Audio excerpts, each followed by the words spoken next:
I'm sorry, did you say something, Tyrone? Yes. Are you feeling patriotic today? Yes. All right. I'm going to ask you to do that when the time comes to do the Pledge of Allegiance.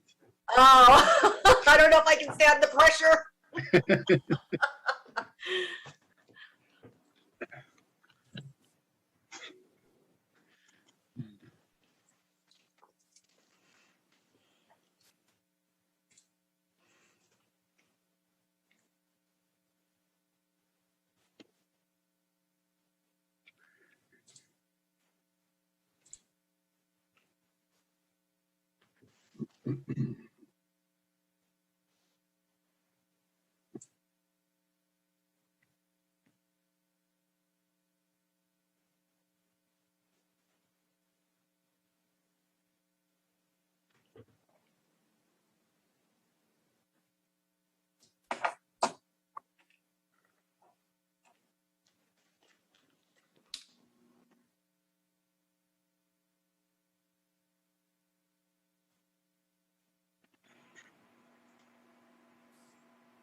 Okay.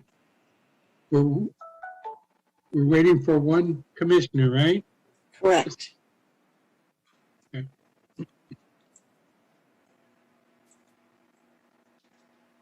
Nicole, this is Boris Litucci. We're trying to get Mark Van Gorder connected, and the phone number provided does not work. Cannot join the Zoom. Is there any way we can dial him in? He can call. The only way he can call in through the public line or use the public link, and then I will put him in as a panelist when your item is called. Okay, let me tell Okay. him. Thank you.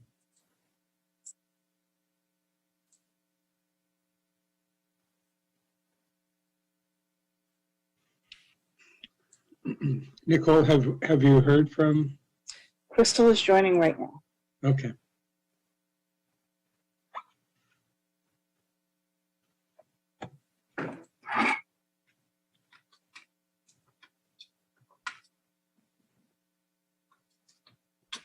And she's here.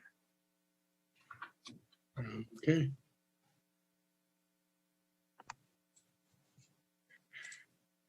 Okay. I saw a quick hand up. Okay. Okay, good evening. I'm going to call to order the City of American Canyon Planning Commission. Let's start by the Pledge of Allegiance. Commissioner Wong, can you please do the honor? Thank you.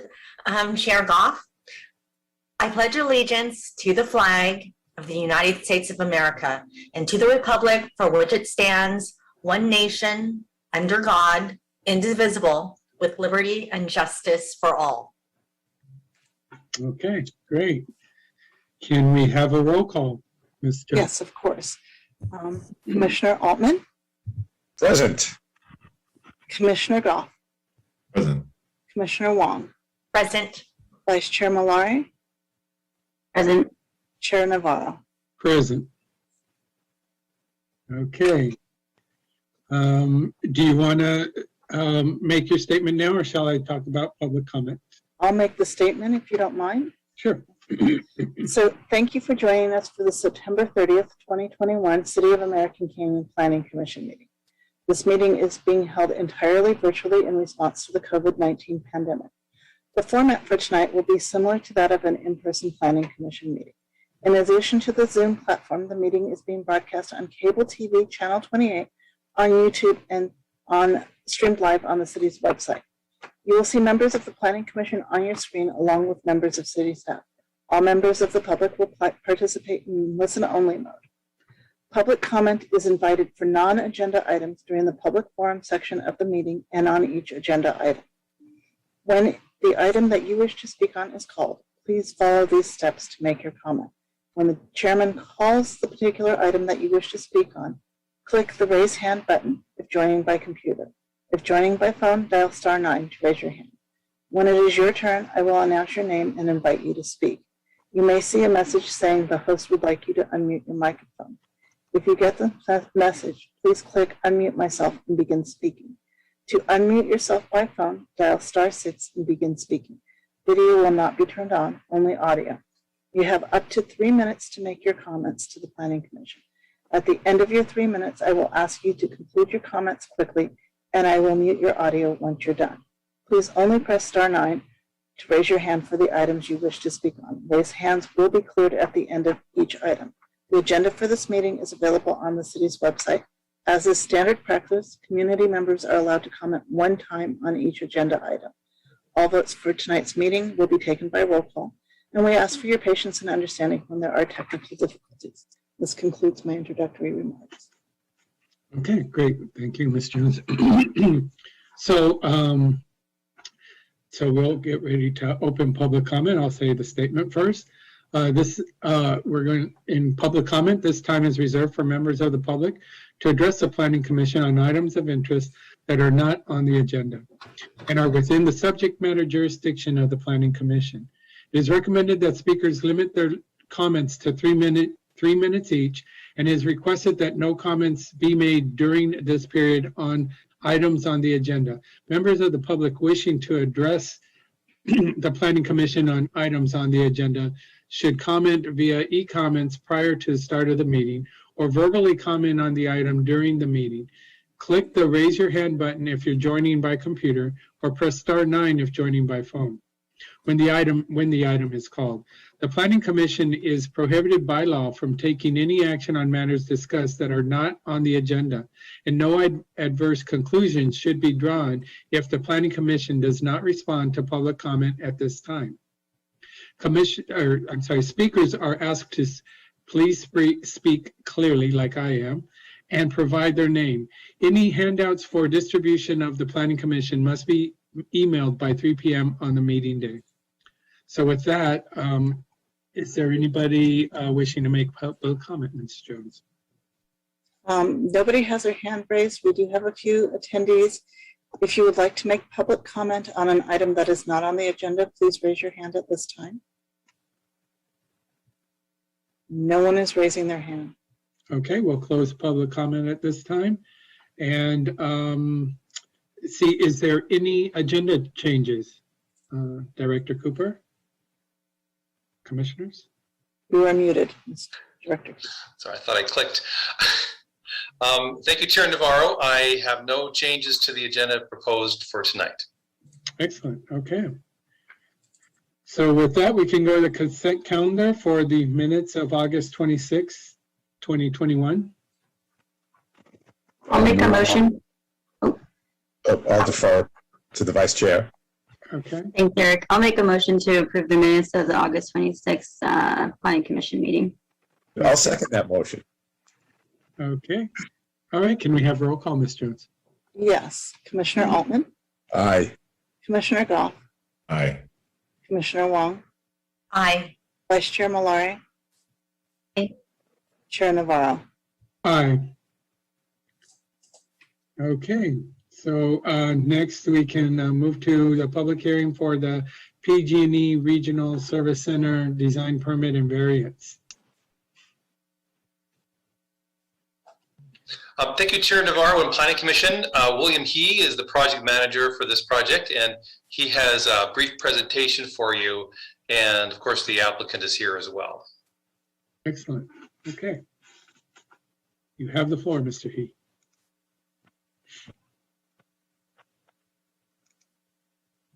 All right. Can everybody see okay? Yes. Good evening, Chair Navarro, members of the Planning Commission, and members of the public. Very happy to be here today to give a presentation of the PG&E Service Center Design Permit and Variance Project. So I want to start off with the location and where the site is. Here is a vicinity map of the site. It's actually the former Napa Logistics Lot 5 site. It's shown in yellow. It is about 24 acres, and it's accessible by the newly built Boone Drive via Devlin Road. So to the west, we have unincorporated Napa County, and to the south, we have the Biaggi Brothers site, and to the east, we have the Building 4 of Napa Logistics Park. So here's the project in a nutshell. It's the development of 98,800 square foot service center. The application for the design permit meets all the development standards except for the landscape setback.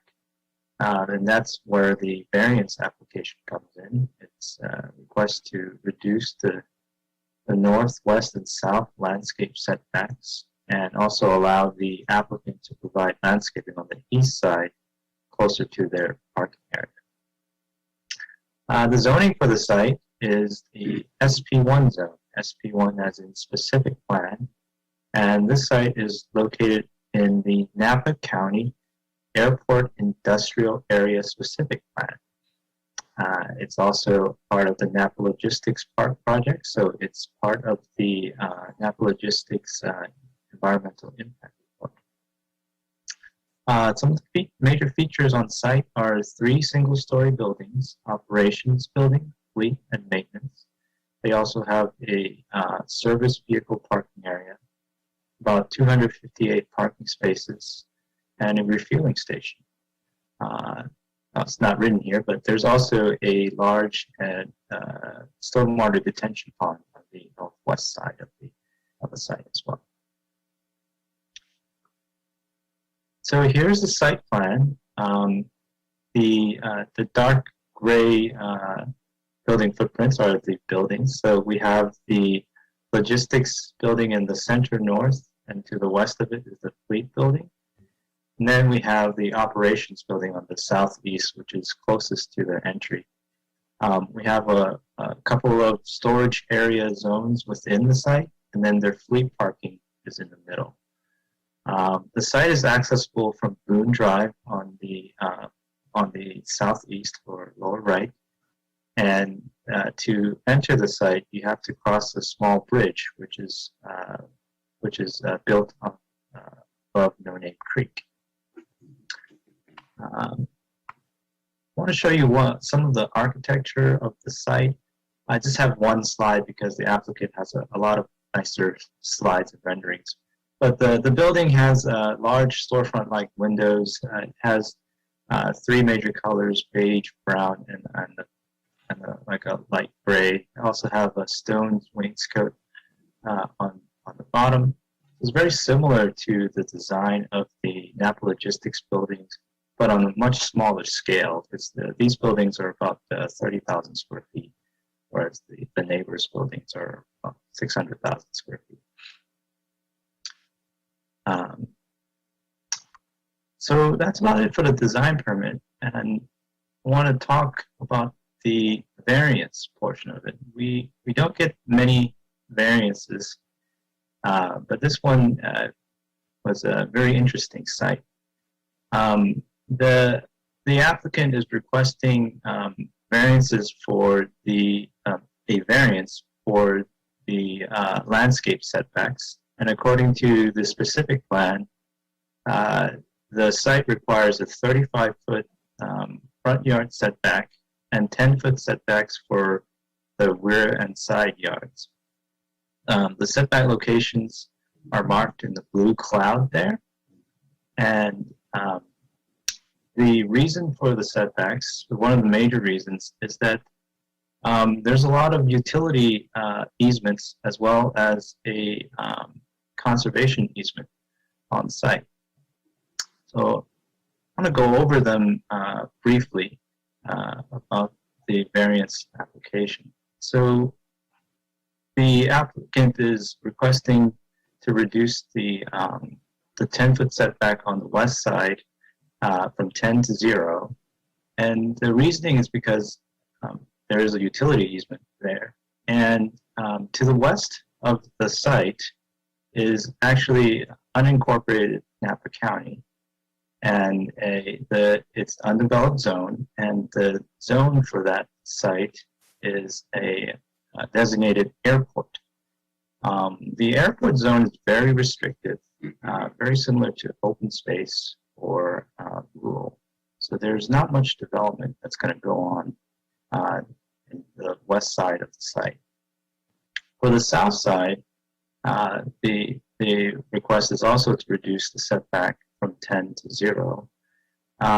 It's because, again, there is another utility easement that's going along the entire south side. And that's where, to the south of the site is the Biaggi brothers. And it's not, the Biaggi brothers is in the general industrial zone, and they do not require a landscaping setback to the rear of their site. The site is used for truck loading at the moment, and adding landscaping there would not be too beneficial to the PG&E site overall. And then to the east side, we have the front of the building. And that's where as you can see in the yellow, there's the 40-foot wide conservation easement that leads north to an open space area. The request is to place landscaping to the west of that, more closer to their parking lot. But along with that, they will provide a lot of landscaping at the entry towards the bridge here. And lastly, to the north, the applicant is also requesting a reduced setback from 10 feet to 0 because it's to the north, there's nothing but landscaping, but the open space area. So here's the request that I just went over. And here's what the applicant's proposing to do. So for the east side of the setback, applicant will provide enhanced landscaping on the parking lot at the approach of the bridge and at the approach of the bridge.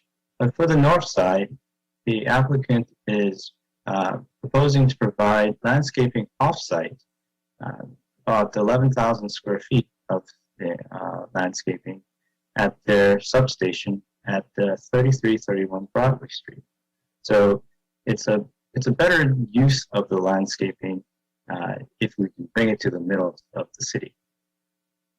In addition to those replacements, the applicant will provide sustainability features beyond the required amounts of the California Building Code. And I will let the applicant explain the whole slew of sustainability improvements to the project. So I do want to show you some of the landscaping proposed for the east side of the site, which is the most visible side from the public right-of-way. They do have a pretty robust landscaping area along the east side, which consists of 4 types of trees: crepe myrtle, Chinese pistache, coast live oak, and valley oak. And they also have a lot of landscaping that's along the bridge that enters their site. Lastly, I want to touch on environmental determination. The site is consistent with the certified Napa Logistics Park EIR, which includes their mitigation and monitoring report program. The project, the design permit and the variance complies with the permitted use and the final EIR mitigation measures. And all the applicable mitigation measures will be attached to their conditions of approval. So with that being said, staff's recommendation is to approve the PG&E Service Center design permit and variance. That's all that I have. The applicant is here, and I think they have a pretty nice presentation as well. Okay, there we go. What do you recommend? Would you like some questions first or go ahead and go straight to the applicant's presentation? I recommend having the applicant do the presentation, hold your Okay. thoughts, and then we can come back. All right. So who's presenting? Nicole, can you please unmute Mark Van Gorder?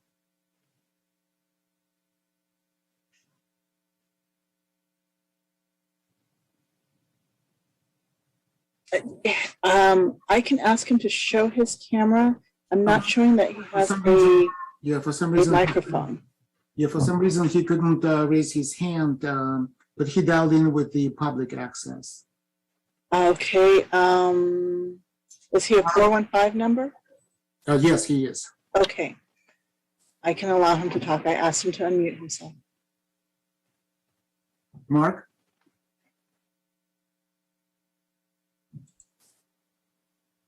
Please press *9 to unmute yourself. Mark? Okay. I am asking you to unmute yourself. I'm sorry, please press *6, Mark, and begin speaking on your phone. Here we go. There we go. Can you hear me now? Yes. We've got you. I apologize. This is the first Zoom meeting in 18 months that I've not been able to dial into. So the patch that PG&E rolled out to our computers last night apparently may have interfered with that. I am deeply sorry. I wanted to be with you tonight. Just confirming again that you can hear me loud and clear. Yes, we can hear you. Terrific. So my name's Mark Van Gorder. I live here in Napa. I will make this short, and again, I apologize for not being able to at least be with you virtually. I'm really frustrated about that, and I apologize. I'm just going to turn this over to Boris. All I wanted to say is I live here in Napa. I was on the City Planning Commission and then on the City Council for 8 years, and in that time, I continuously, regularly pressed developers, whether it was hotels or multi-residential units, whatever it was, I pressed and pushed for primarily two things. One, to have as clean and green a building as you could possibly have. You know, back in those days, you got a lot more pushback than we do today. I think people have bought into solar, but a while back that wasn't at the top of people's mind. All I wanted to say, and Boris and his team will get into this in just a moment, is that, you know, I'm biased. Clearly, I work for the company through the government relations department, and I work with the city manager and staff. But I think you'll see, and I hope you see, that this project really dives deep into clean energy, high energy efficiency. You know, has made a tremendous effort to be a very low carbon footprint. And so just from a personal point of view, that was something I always asked for. And I think they've delivered that really well here. Lastly, I'll say that, of course, as they're going through the process, you know, I live here and work here and know your city manager, Jason Hawley, and the mayor, Leon, and the council members very well. And we will make sure that this project is of the greatest excellence that, you know, your city deserves. I'll stop talking. I really wish I could have been with you and look forward very much to the day when I can be with you physically. So with that, I'm going to turn it over to the project lead, Boris, who will show you the beauty of the building that they've created. Thank you very much, Mark. Good evening. My name is Boris Litucci. I'm a portfolio manager with PG&E Corporate Real Estate. I'm responsible for capital investment portfolio in San Francisco Bay Area, multiple divisions, multiple areas of PG&E operations. I would like to introduce our team, project architect and senior project manager, Mr. Richard Price. And we also have project executive, Mr. Cliff Kunkel with Turner Construction. We also had our project manager, Richard West, but for some reason he was kicked out from Zoom. I apologize, technical difficulties. Zoom is not approved application for PG&E. So we're all using our laptops, basically all our home hardware to be able to join Zoom. We're using MS Teams on PG&E business, and unfortunately Zoom doesn't work on everyone's home hardware as well. So I apologize, and we've seen that with Mark's inability to join. So we do have a presentation. We are very excited to present our plans. I'd like to take a quick moment and give our gratitude to the city staff. Thank you so much for your guidance. Thank you for your support throughout this entire process. We certainly hope that we will continue working together with the city staff, follow your guidance, and of course, bring this very large and very important strategic initiative for PG&E to a successful completion. Thank you again. And with that, I will introduce again Richard Price, and we'll move forward with our presentation. Thank you. Thank you, Boris. Let me bring up a quick presentation for us here. I'll share my screen now, and I hope this works. Let me see here. And just about. Yay! Yep. We can see it. Okay. All right. Well, thank you. And again, I echo both Mark and Boris's comments. Sometimes people forget how important stakeholders are, like fire marshals and building officials and planning commissions. So we appreciate the help and guidance getting through this so far, and look forward to running this to completion. Let's see, get to the right. See, now I'm going to fail on going to the next slide, aren't I? Let me change my view here for one moment. Let me see if that helps.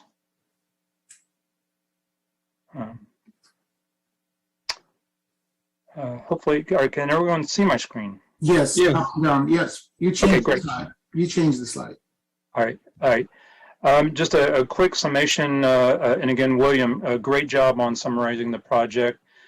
You spoke to a lot of these points, so I won't read them, go through them. The intent of this project is really to make a lot of improvements in how PG&E can service the community. We're optimizing multiple service centers around the state. This one in particular, the intent is for it to combine two existing service centers, one in Vallejo and one in the city of Napa, to place it in a more strategic location, more centralized, to better serve needs of the community. They are at the same time resolving environmental compliance issues, improving support logistics and operations for their facilities.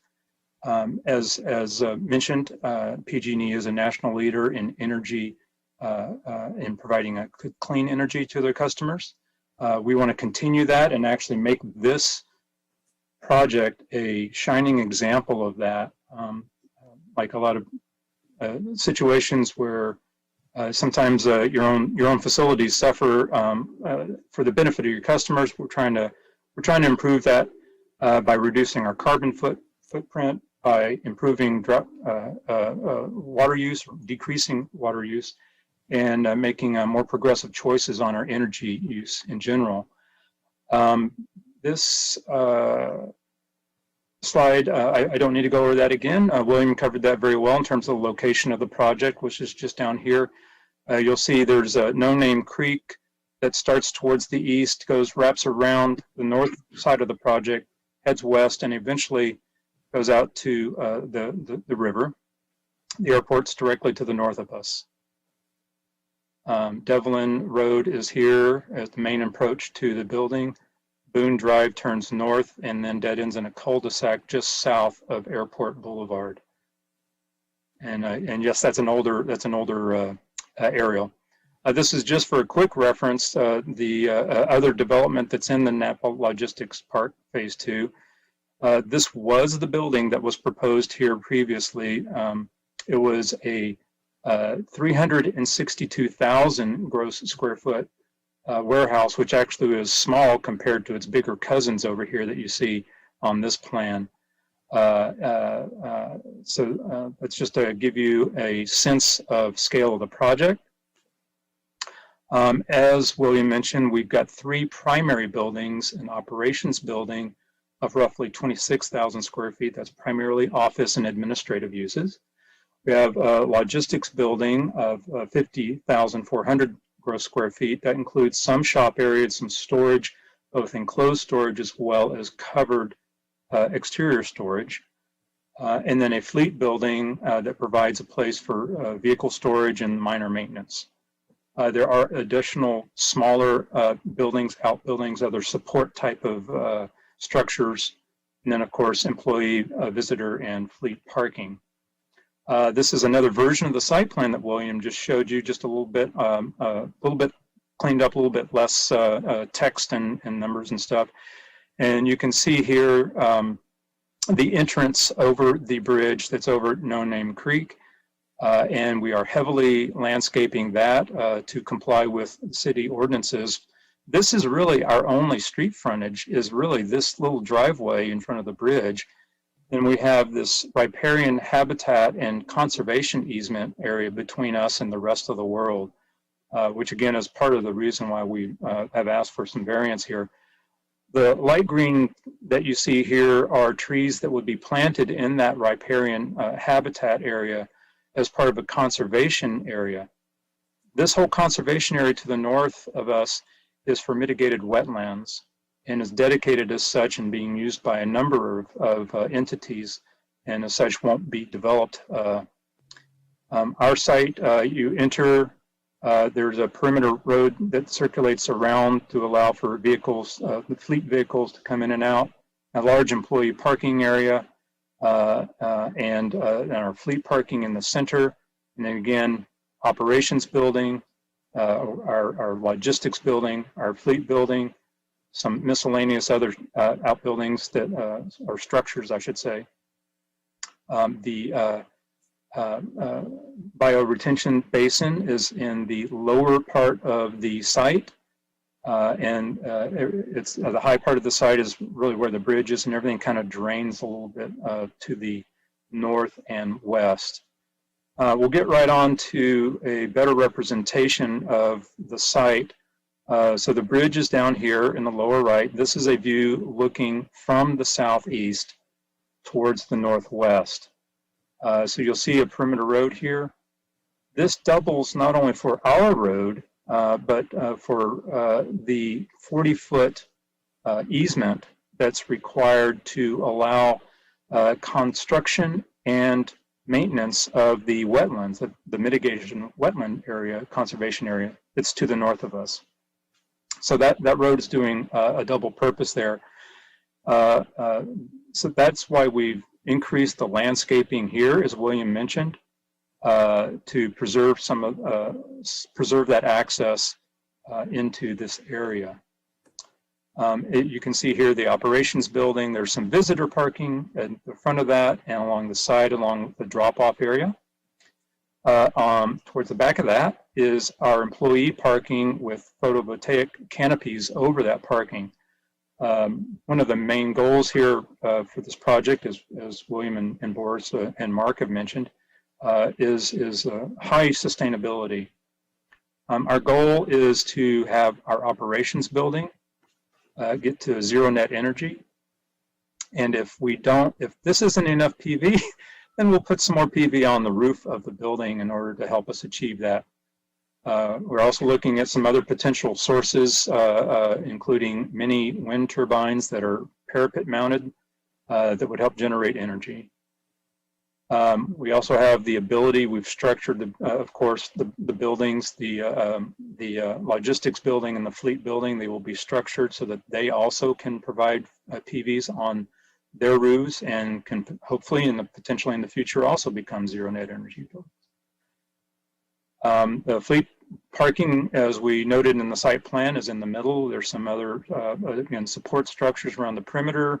And then you'll see back here is the biodetention basin.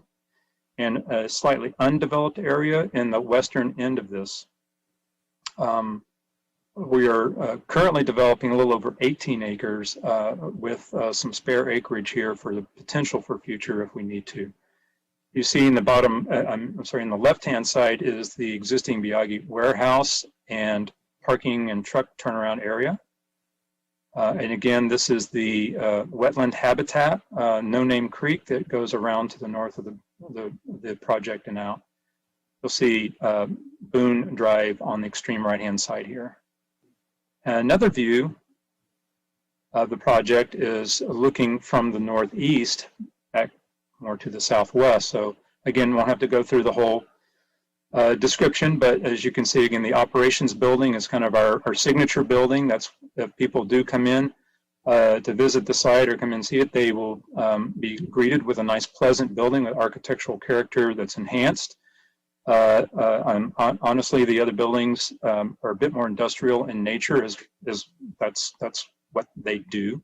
But we certainly wanted to make some statement improvements along the leading edge of the project. So you can see some heavy landscaping all along this edge that acts as screening for the building.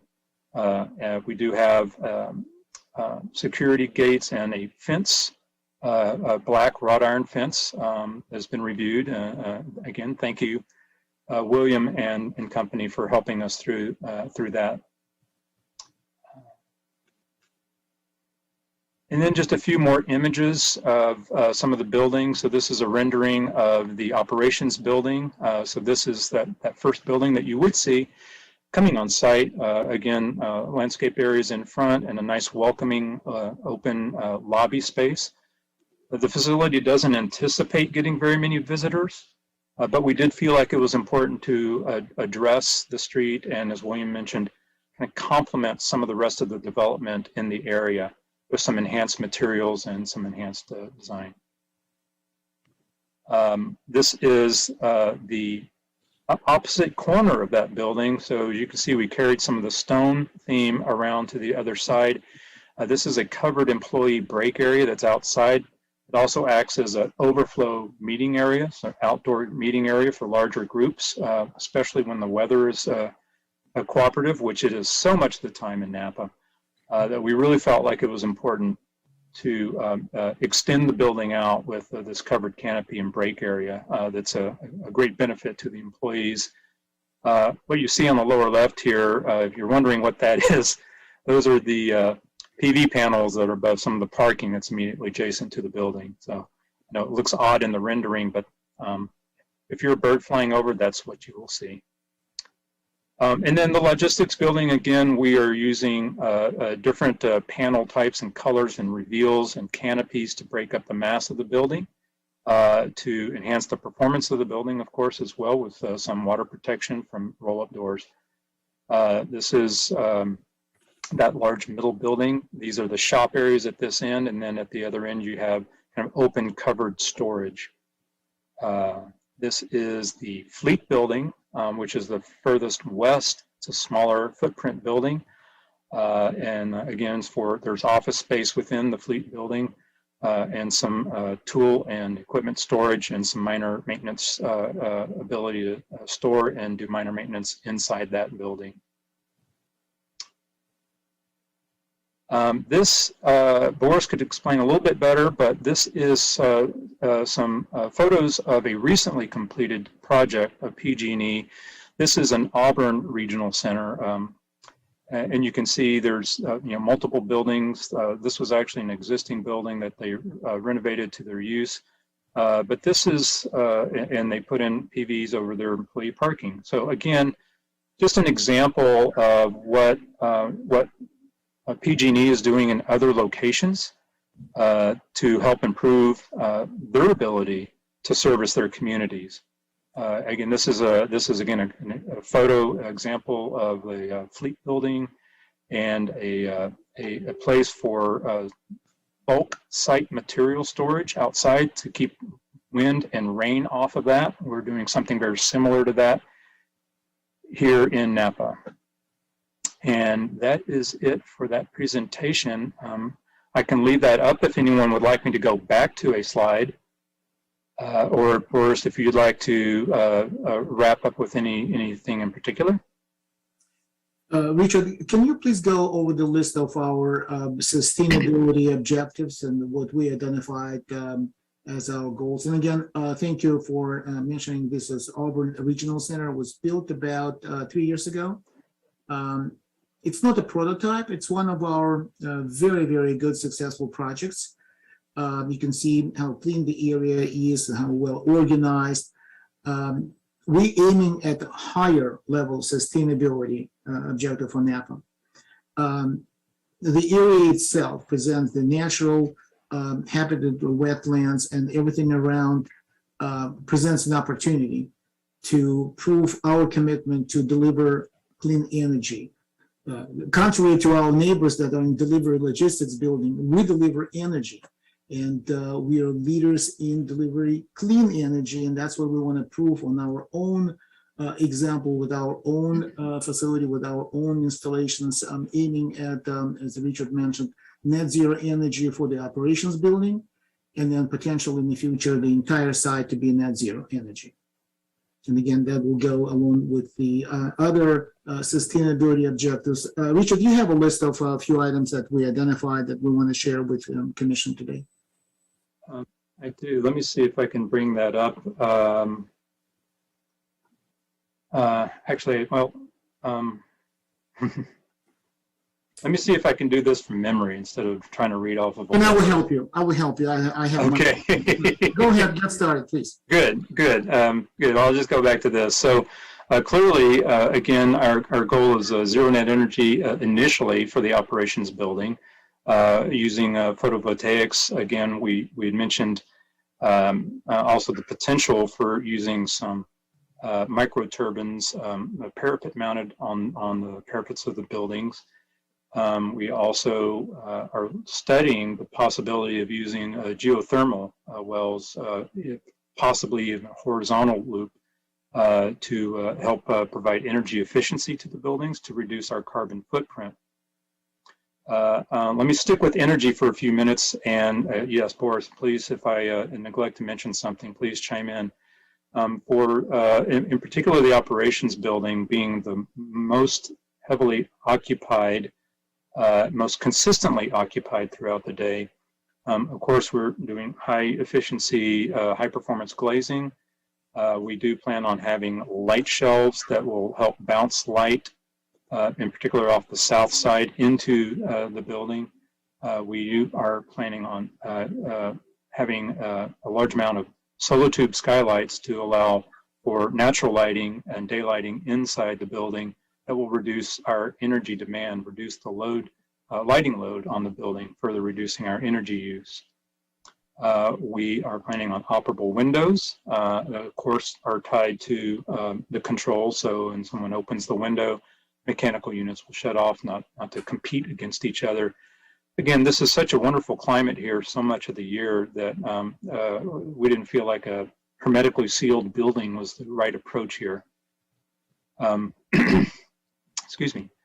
Some of the other factors that we are planning on is, instead of black asphalt, which generates a lot of heat island effect, we're going with concrete paving for this facility. It does reflect light better. It does not create as much heat. It also has a much longer lifespan. So the life cycle cost analysis was such that even though it's a little bit higher cost to install initially, it won't need replacing. And as such, for the entire life of this facility, in this 50, 75 years or more, again, we're looking at long-term reduction of our carbon footprint. That concrete also is planned on being, Boris, what is that term? SCM? SCM. SCM. Yeah, SCM type of concrete. Thank you very much. Will prove that we are trying to decarbonize the material used for the pavement. Right. Let's see, what other, so the PG&E has committed as a corporation to transition their vehicular fleet into hybrid and electric vehicles. Over time, of course, this is a very large, tall order. However, we've anticipated that on this facility. So not only do we have roughly double the amount of electric vehicle charging stations for visitor and employee parking, we are also providing for electric vehicle charging for their fleet vehicles in anticipation of those hybrid vehicles out here. And we're actually even putting in infrastructure for even a greater amount in the future. So there will be a lot of electric vehicle charging. I'm really impressed that PG&E would go to that expense and to do that. I think it's very forward thinking. I think it's very progressive to change their fleet out.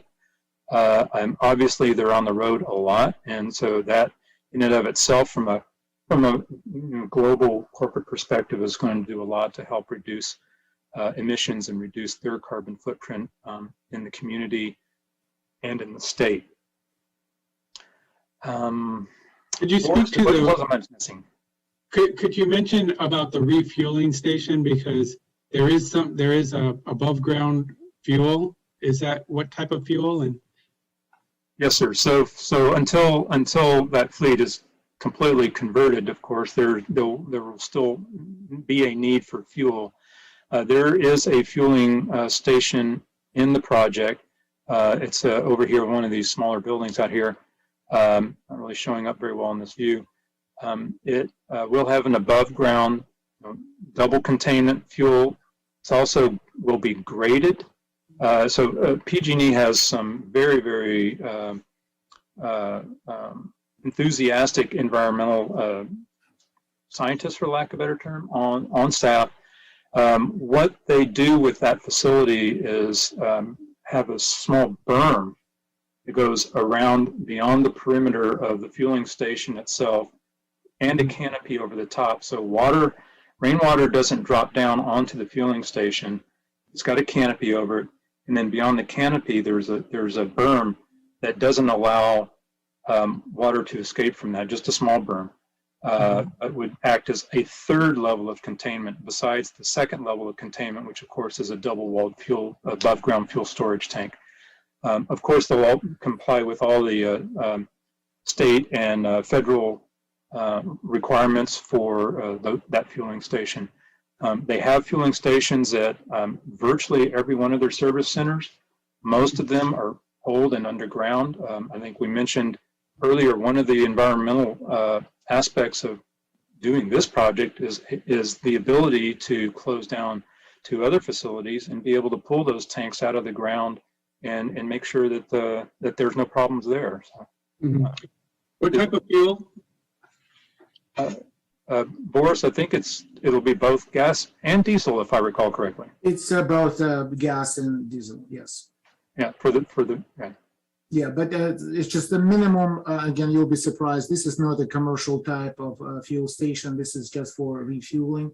Most of our trucks fuel in the commercial gas stations, fuel stations, because of the distance they travel, and by the time they get in or out early in the morning. So this is just for minor refueling, if you will.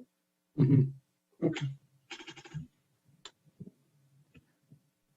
Some of the other aspects of our sustainability and again sensitivity to environmental issues. There's of course we're using the recycled water that's being piped to the site from the city.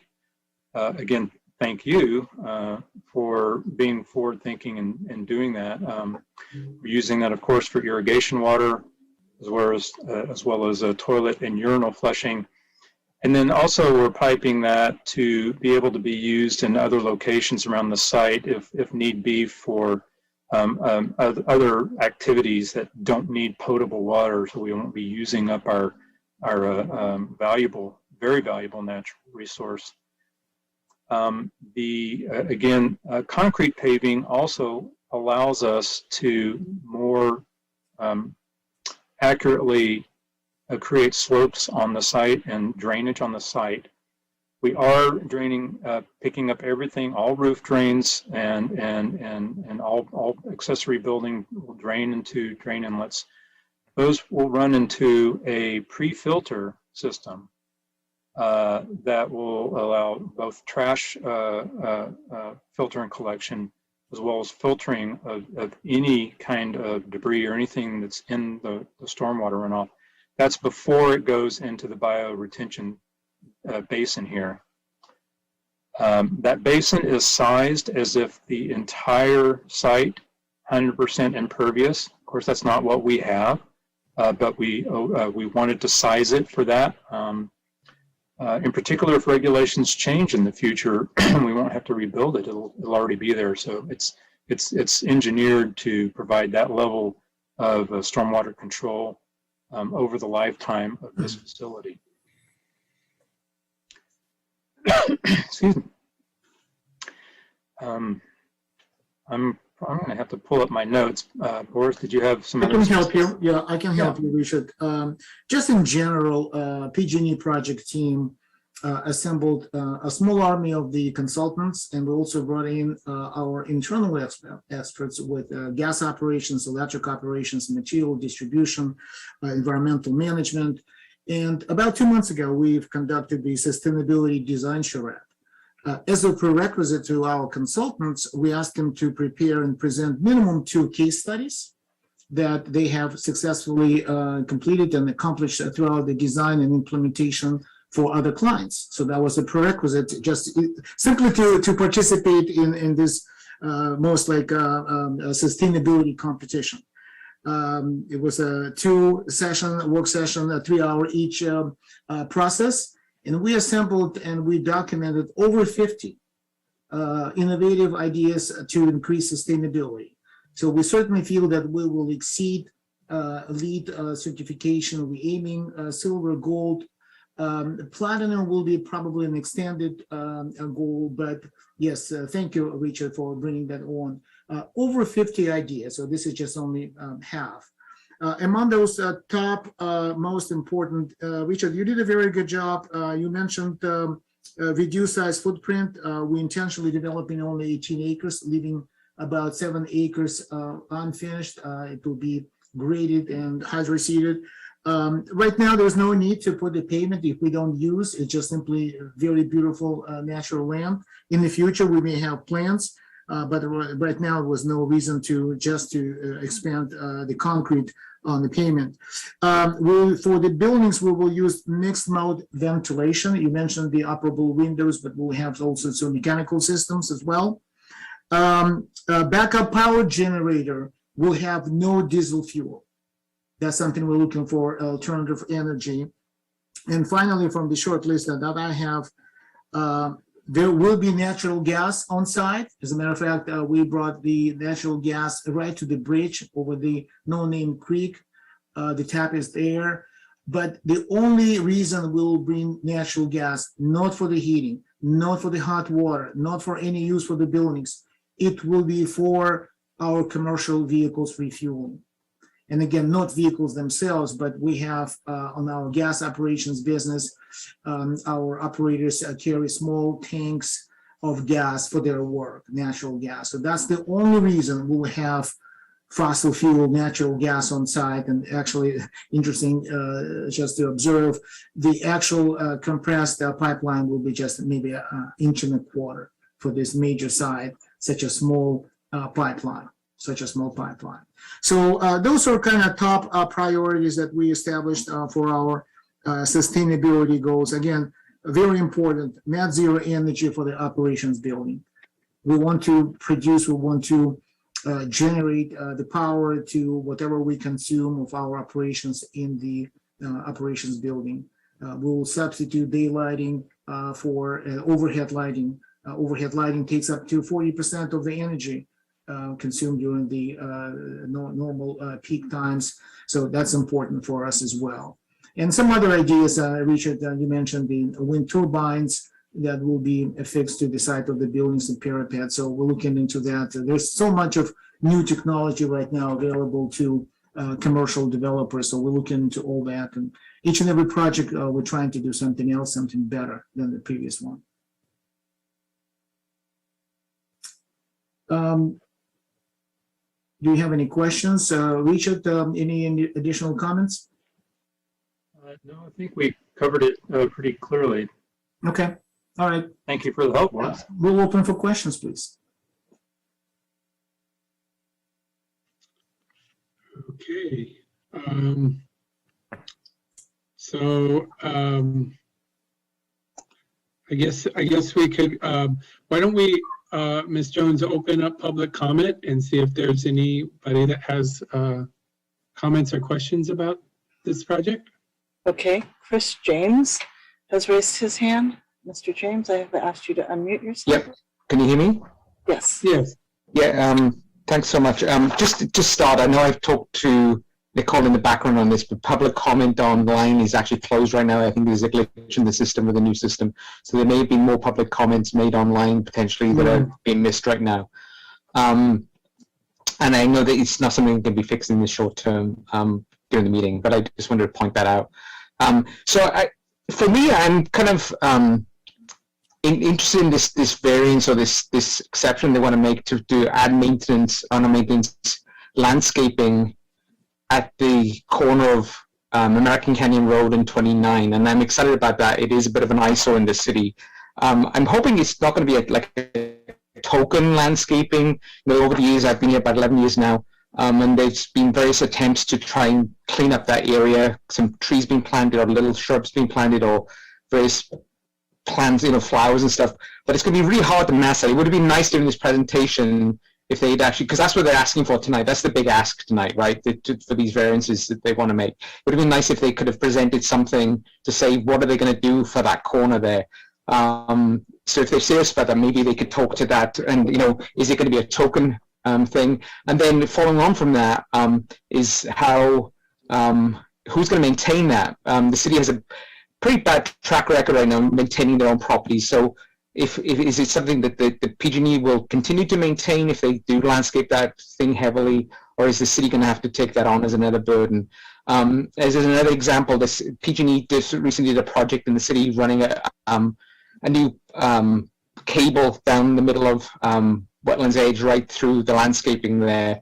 And it's still not right. The landscaping the water still hasn't been turned back on properly in some areas, and it's kind of spotty. The re-landscaping that they were promised to do, and again, maybe it's the city that needs to follow up on that. But it's, you know, the PG&E has had a bad track record as far, you know, in the last couple of months in maintaining or putting back landscaping that was there. So that's but I do like, you know, the sustainability of the project, you know, the PV panels.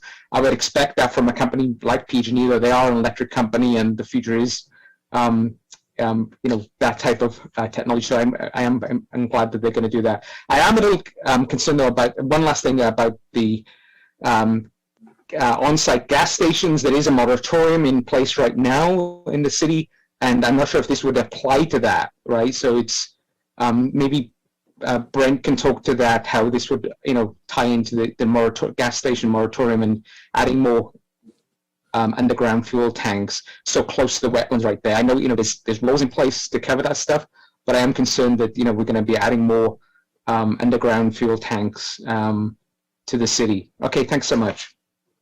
This is the city attorney. I think it would be appropriate to open the public hearing at this time, have proper disclosures with respect to ex-party communications and any indication of conflict prior to the response by the project applicant. Okay.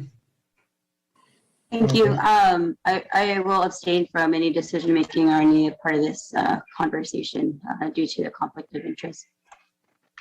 Okay.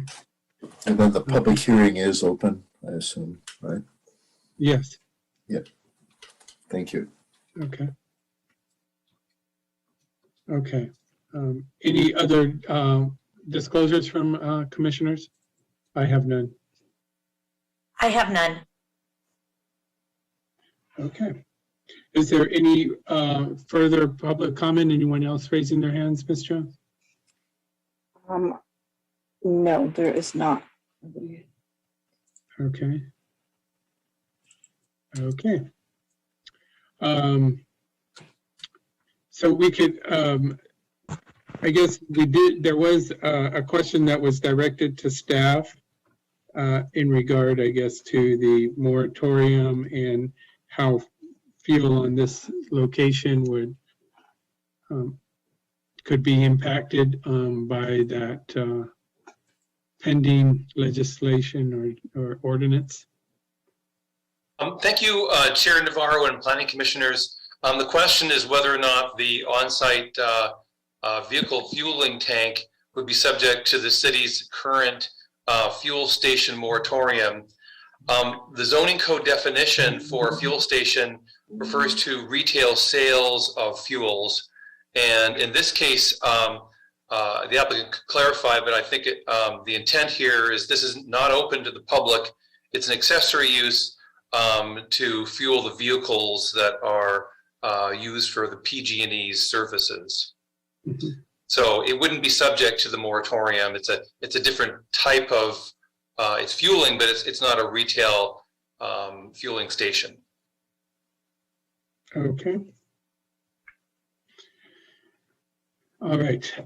With that, I guess we can, if there's no further public comment, we can close public comment and open it up to questions from commissioners.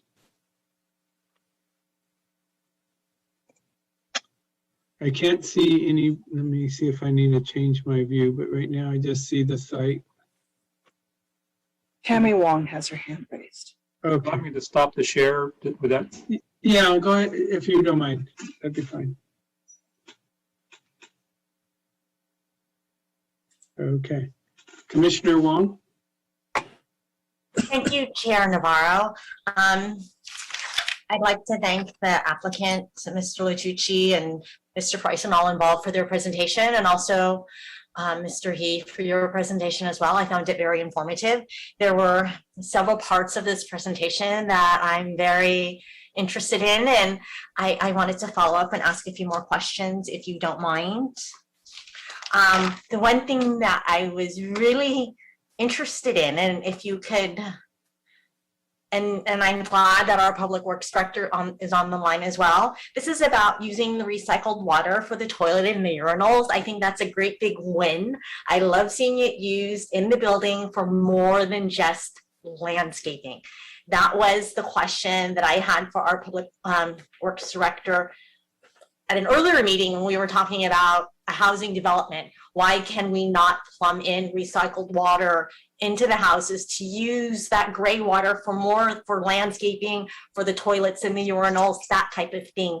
So I don't know if it's a question for PG&E or more for our own director, but would you mind just clarifying for my own education how that code is different for commercial versus residential, and if other commercial buildings can also follow PG&E's lead on this? I would love to hear more.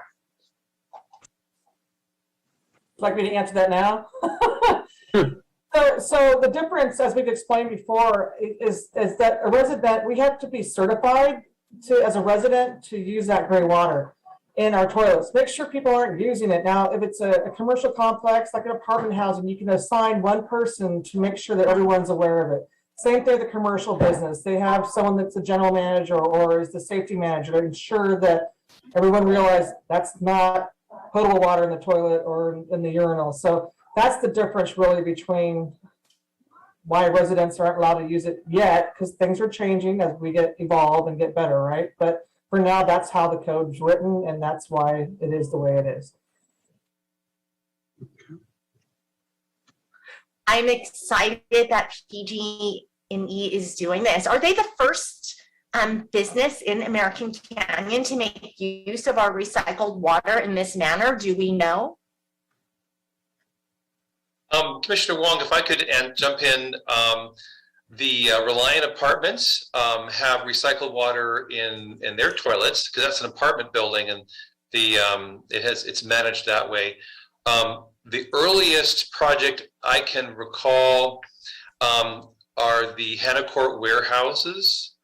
I think they were all the way back in around 2007, and they have, I believe, recycled water in their restrooms. So there are some warehouses. Haven't committed all the memory, but I know that it's been done in some of the warehouses already in American Canyon. Well, I guess this is my first since I've joined the Planning Commission in 2018, so I'm excited. So thank you, PG&E, for including this. I'm very excited to see it happening. I also love all the solar that you're putting in. I love the fact that you're planning to do this, you know, as zero net energy for your operations building. I was curious, are you using any type of battery system for all of that solar, or being PG&E, are you just feeding it all back into the grid? I will take it on. Ms. Wong, thank you so much for your compliments. Going back to reclaimed water, it's such a unique opportunity. Again, thank you to the City of American Canyon providing this opportunity and having the reclaimed on site.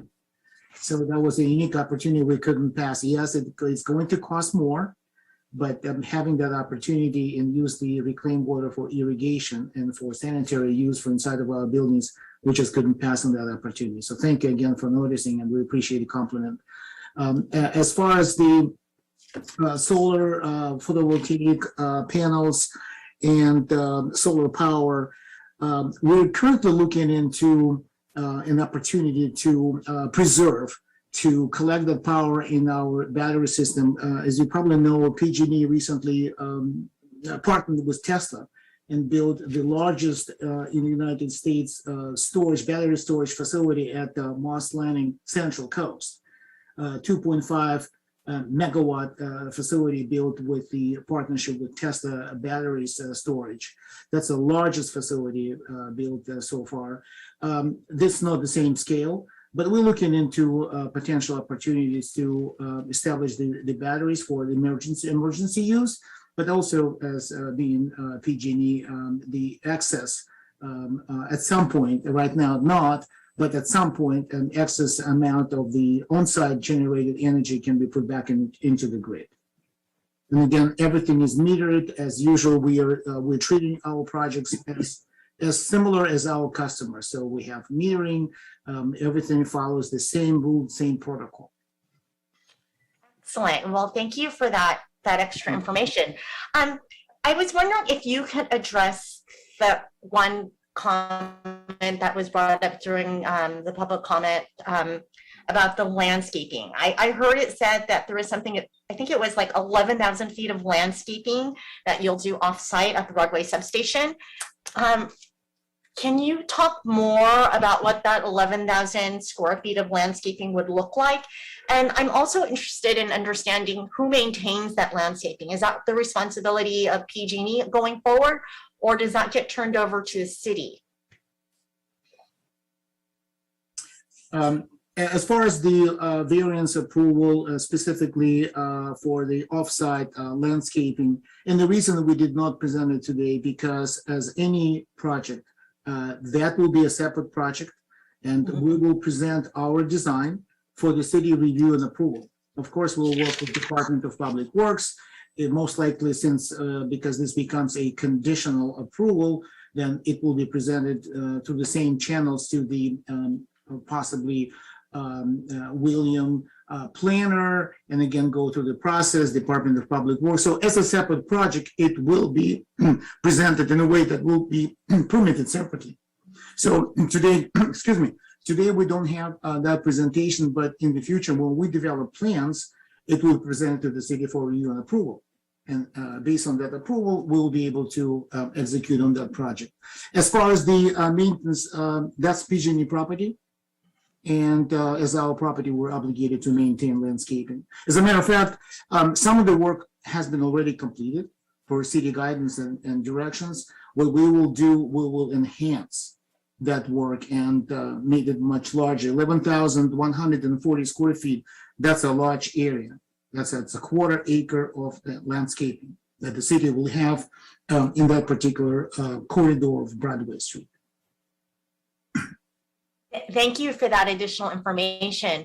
So Brent, is that landscaping plan, is that something that you and our Public Works Department looks at as a special project, or does that end up coming back to Planning Commission as well? How does that work? Commissioner Wong and Planning Commission, there is a condition of approval in the resolution. Mhm. It is condition 9. And what was nice about the idea is if we didn't have a variance, then PG&E would install the landscaping on their property and maintain it, along with the project. In this case, it's taking PG&E property, and instead of planting it up the service station, they're planting it down on their other property closer to the center of town. So it's on their property, be their maintenance.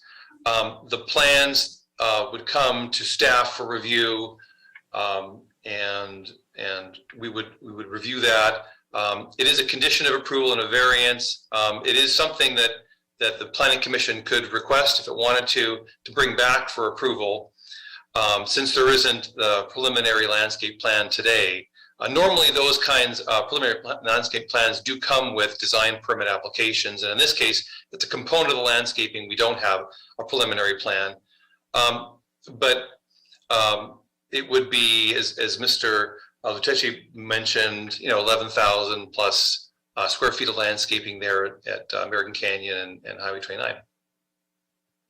Thank you, Director Cooper. I think it is better value to have that landscaping at the Broadway substation. I entirely agree with all of you for coming up with that idea. I think it's more meaningful to be at the Broadway substation where more of the public will see it. So I want to thank everyone who's going to be at the work site there and not enjoy that beautiful landscaping, because it's all going to be at the Broadway substation. That said, I would be interested in seeing those plans come back to planning because of its visibility and its importance to us. I mean, that's very close to our sign where we say gateway to the Napa Valley. So and that's, I think, of particular interest to us, and why many consider it not to be very complementary, because it is so prominently located. So I appreciate that this project gives us the opportunity to rectify that. And I just have one closing comment. When I was looking through some of the materials provided, there were some signs that were going to be put up in your parking lot, and one of them said, like, had like an example of a carpool sign. You had another example of a fuel efficient vehicle sign. I don't know what exactly you meant by fuel efficient vehicle. I see signs like that in other parking lots, and I find them to be very not useful. I don't know if you mean to say, well, this is for electric vehicle parking, this is for hybrids. I would encourage you, if you're going to sign it, be more specific, because what is the definition of fuel efficient vehicle, right? I mean, it's very vague to me. That was my only comment, tiny comment. Thank you for answering all of my questions and doing such a great job on your presentation. Thank you. Thank you. Thank you. Commissioner Wong, if I could just address your last question. This is Richard Price again with DGA, the project architect. The state of California defines that sign in their California building code, and they purposefully are vague because they want it to be for hybrid or electric or other. There's so many variables there, so they kind of went generic with that sign. So that's following the building code. We don't really have an opportunity. We could enhance that, but we can't change that. We could do some additional signage, but we can't change. That's the language of the code, unfortunately. A great question, a great observation. Thank you. Thank you. Okay. Thank you. Commissioner Ullman, you have any questions? Of course. Good. Please. I'll start by pointing out that I've been on the commission for quite a while, and I may be off base here, but we've seen, and actually Mr. James in his public comments sort of touched on it. We've seen, and as a commissioner, I've seen promises from PG&E to enhance the landscaping at the substation that really have not been fulfilled. And so we're still back here, and we've got another approach of PG&E saying, hey, we're going to do this. And, you know, I admit I'm a skeptic. I'm a native New Yorker, and I believe in the adage, fool me once, shame on me. Fool me once, shame on you. Fool me twice, shame on me. So I don't get fooled more than once. Just an operating principle for me. And so I would certainly agree with Commissioner Wong's suggestion that the landscaping plans come back to the Planning Commission. But I would also actually want to see that the final landscaping plan be modified and be memorialized rather prior to the issuance of the building permit. I want to know what we're going to get, because in the past, as far as I'm concerned, we haven't gotten what's been promised. And, you know, that's a big concern for me. Next, and I guess I'm the downer here, you know, while I do like, you know, a lot of items here, again, I'll agree with Commissioner Wong regarding the use of the gray water. Fabulous. Want to see more of that happen around town. And I understand from our Public Works Director why it's not happening in the you know, residential areas, but in commercial areas, including multifamily housing, I want to, you know, see it be a regular feature. And I believe it will be a regular feature going forward, and not just for landscaping. But I'm a little puzzled why a utility company with a focus on energy and touting green energy is actually going so light in terms of putting PV panels on this very large property. You've got 3 buildings, all of which should be able to support PV panels. You've got the parking area that you're talking about putting them on. You've also got the fleet parking, which could also be covered parking with PV panels. There's a lot of exposed concrete as well that could be covered, you know, with PV panels. And I'm actually, you know, was rather puzzled why such a limited use, because isn't the offset, even if you are putting it back into the system, you know, back into the grid, isn't the cost offset sufficient to offset the cost of the panels? And so that would kind of be my question to PG&E on this is you know, really there's a lot of square footage there that could have panels that could generate a heck of a lot of energy and offset.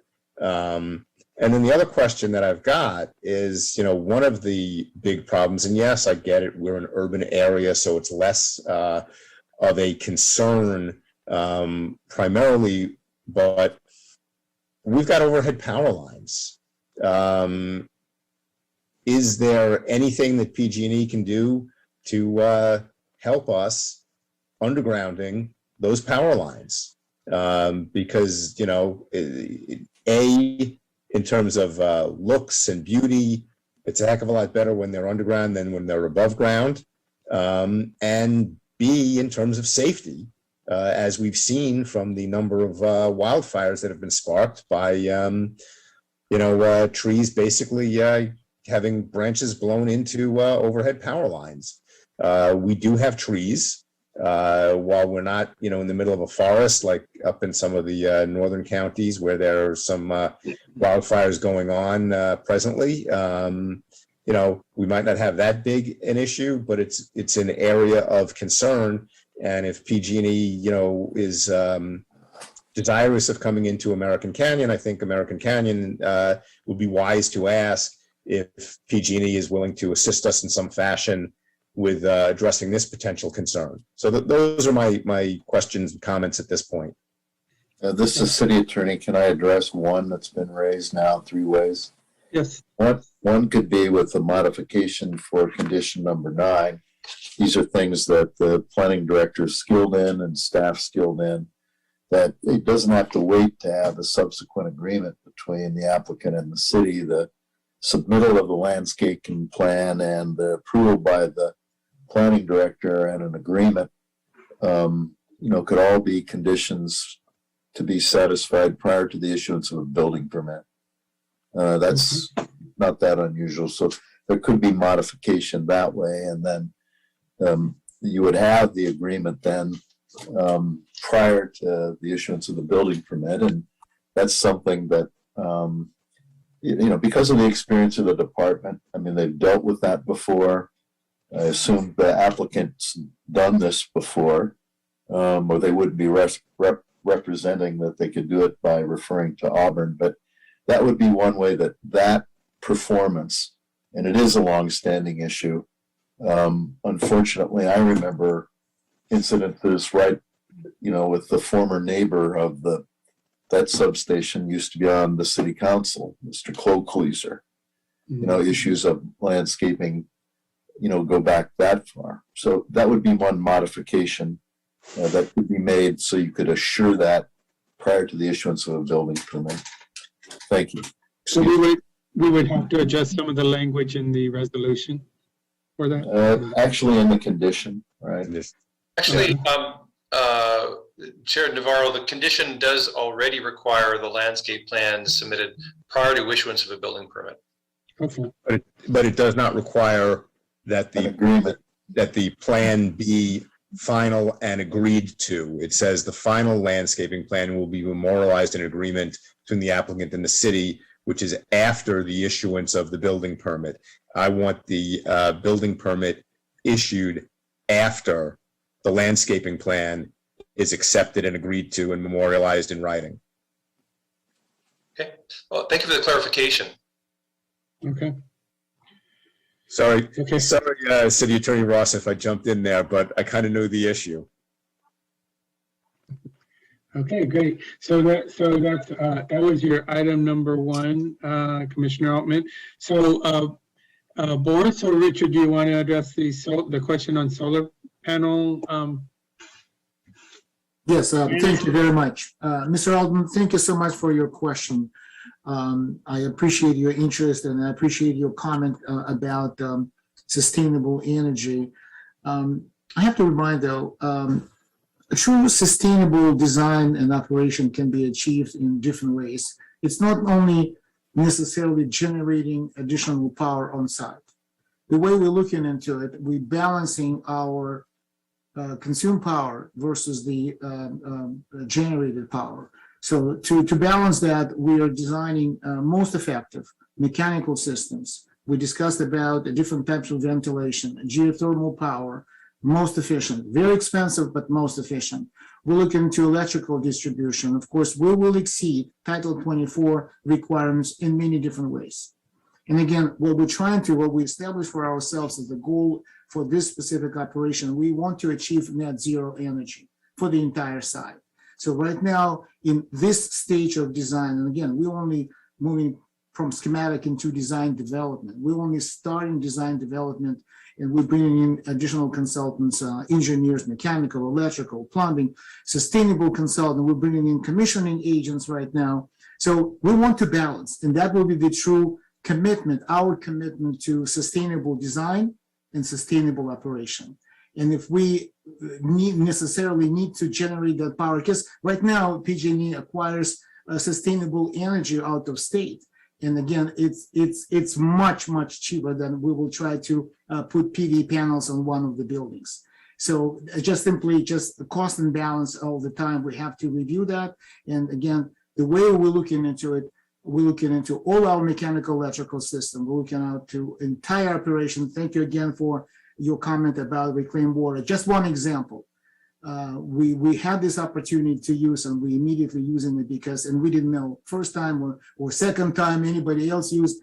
The reclaimed water is available. It comes at cost, but we're using that immediately into our design.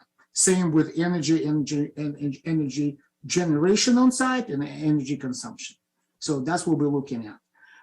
As far as the your second part, landscaping, I agree with Director Mr. Cooper. We discussed that in extent. That was our idea. We invited this idea. We invited comments from the city staff to help us define this. And this substation was brought up to our attention before. Again, like you said, I'm not going to make promises right now. We will prove what we say in our actions, and that will be developing plan, presenting our plans for the planning review, and then executing on our plan. That's the best promise I can make. Okay. He also, Commissioner Altman asked about the power lines overhead.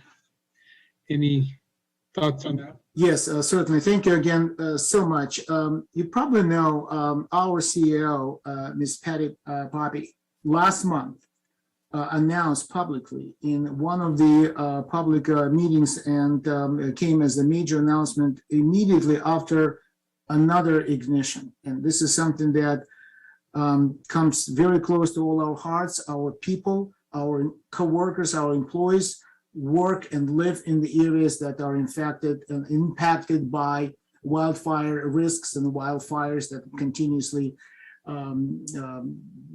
coming in every year, and every year becomes more and more difficult. We're fighting climate change. This is unfortunate, but that's what our fight is.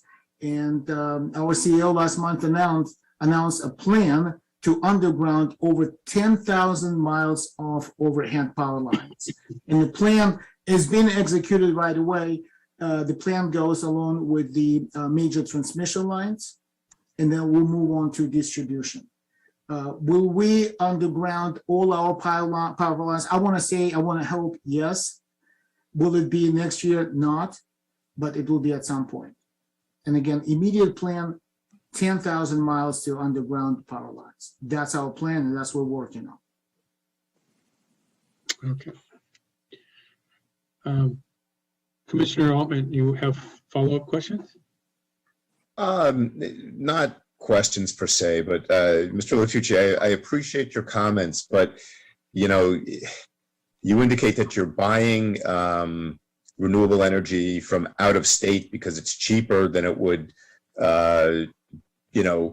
be to put panels throughout your property. And that just reminds me to a certain extent of, why we're having some of the problems we're having, right? Because oil from overseas was cheaper. So it was cheaper for us to buy oil, whether it be from Venezuela or from the Middle East or whatever, rather than developing our own and paying more for it. And, in my mind, that's part of what has led to some of the issues we're facing with climate change. So you're acknowledging on one hand that you're battling climate change, and I agree with that sentiment, but you're also saying, yeah, but we can get the renewable energy cheaper if we buy it out of state, so why should we put it on when it's going to cost us?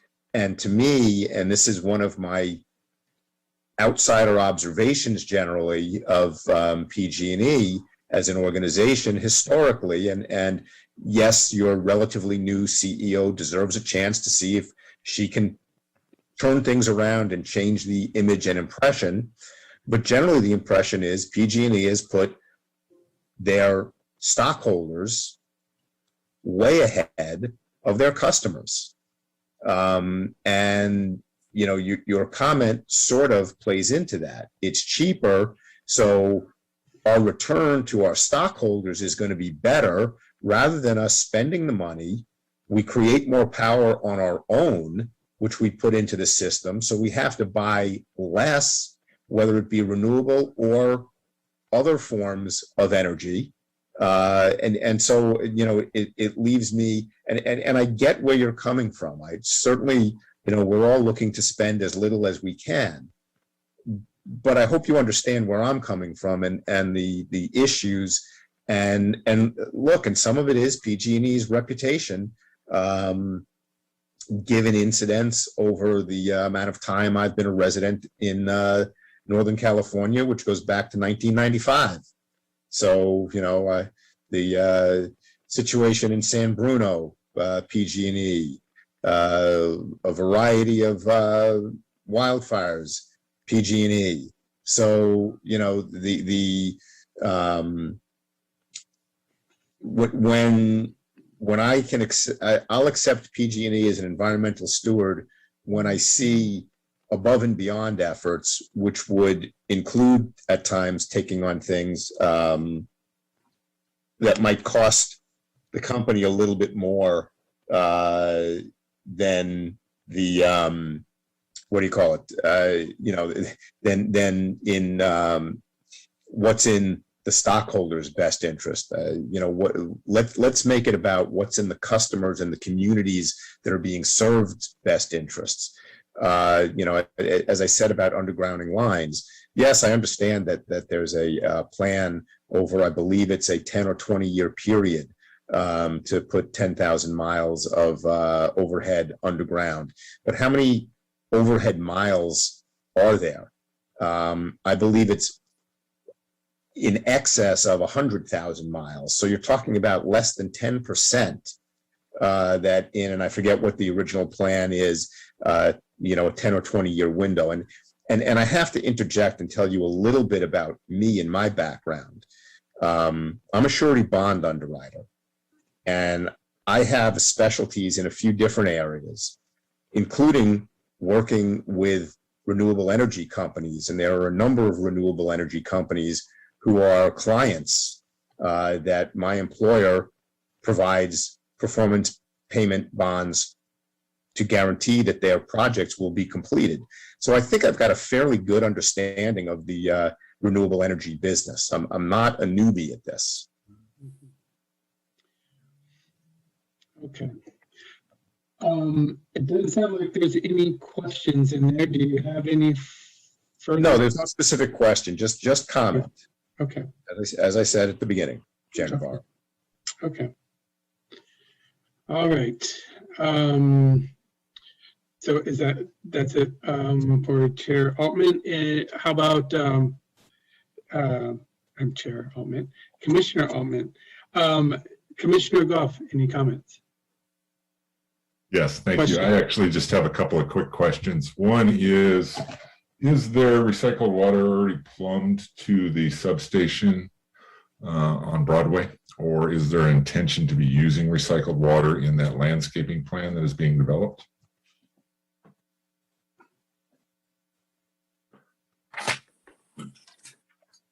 Mr. Goff, we don't have enough information at this time. We will definitely consider that while we develop the landscaping plans. Okay. I'm not aware at this point whether or not there is a reclaimed water available at that particular location on Broadway. Okay. Thank you on that. My other one is regarding your site. I was looking at the number of electrical vehicle charging stations that you have indicated, which is above what is required. But I did notice most of them are for employee parking, which is fine. I think you have one slotted for guest parking. I would like to see an additional one or possibly another out front for guest parking, because I'm assuming more and more electrical vehicles are going to be used, and that's an option there. But also bicycle parking. I didn't see anything about bicycles. I didn't see anything about bicycle charging stations for your employees. We're getting very, very close to having our bicycle path completed up and down the valley, and I'm assuming some of your workers will be able to take advantage of that. I think it would be a nice thing if there is some type of bicycle parking and bicycle charging stations that are available for employees on your site that would go along with your plans for green energy and renewable energy. So I think that would be something that could be added fairly easily. It doesn't have to be a large number, but I think it's something that could be put in place to support your employees and also provide that opportunity for reduction of greenhouse emission gases through biking. And I know that is a big component of the valley, so I know you'd win some points there by throwing some of those availabilities on your site. I do like a lot of the things that you proposed on your site, renewable energy wise. I think it's a good use of that site. The one thing we really haven't talked about is traffic. I looked at the trip numbers and it's a great reduction compared to what was proposed on the, if it was a warehouse. My understanding is your operations are Monday through Friday, 6:30 to 5, I think it was. Correct. Is that most of your staff arriving at 6:30, or do you run office hours that are like normal 8 to 5? I'm just a little curious on that, if there's any way that we can look at when those trips happen during the day versus total number of trips. Thank you, Mr. Goff. The reason we have extended the hours of operation because most of our linemen and gas operations folks, co-workers arriving at 6:37. And again, they have staggered hours, so not everyone arrives at the same time. And the reason for that, because they do safety tailboard meetings inside of the operational building. So this is where everybody reports in the morning.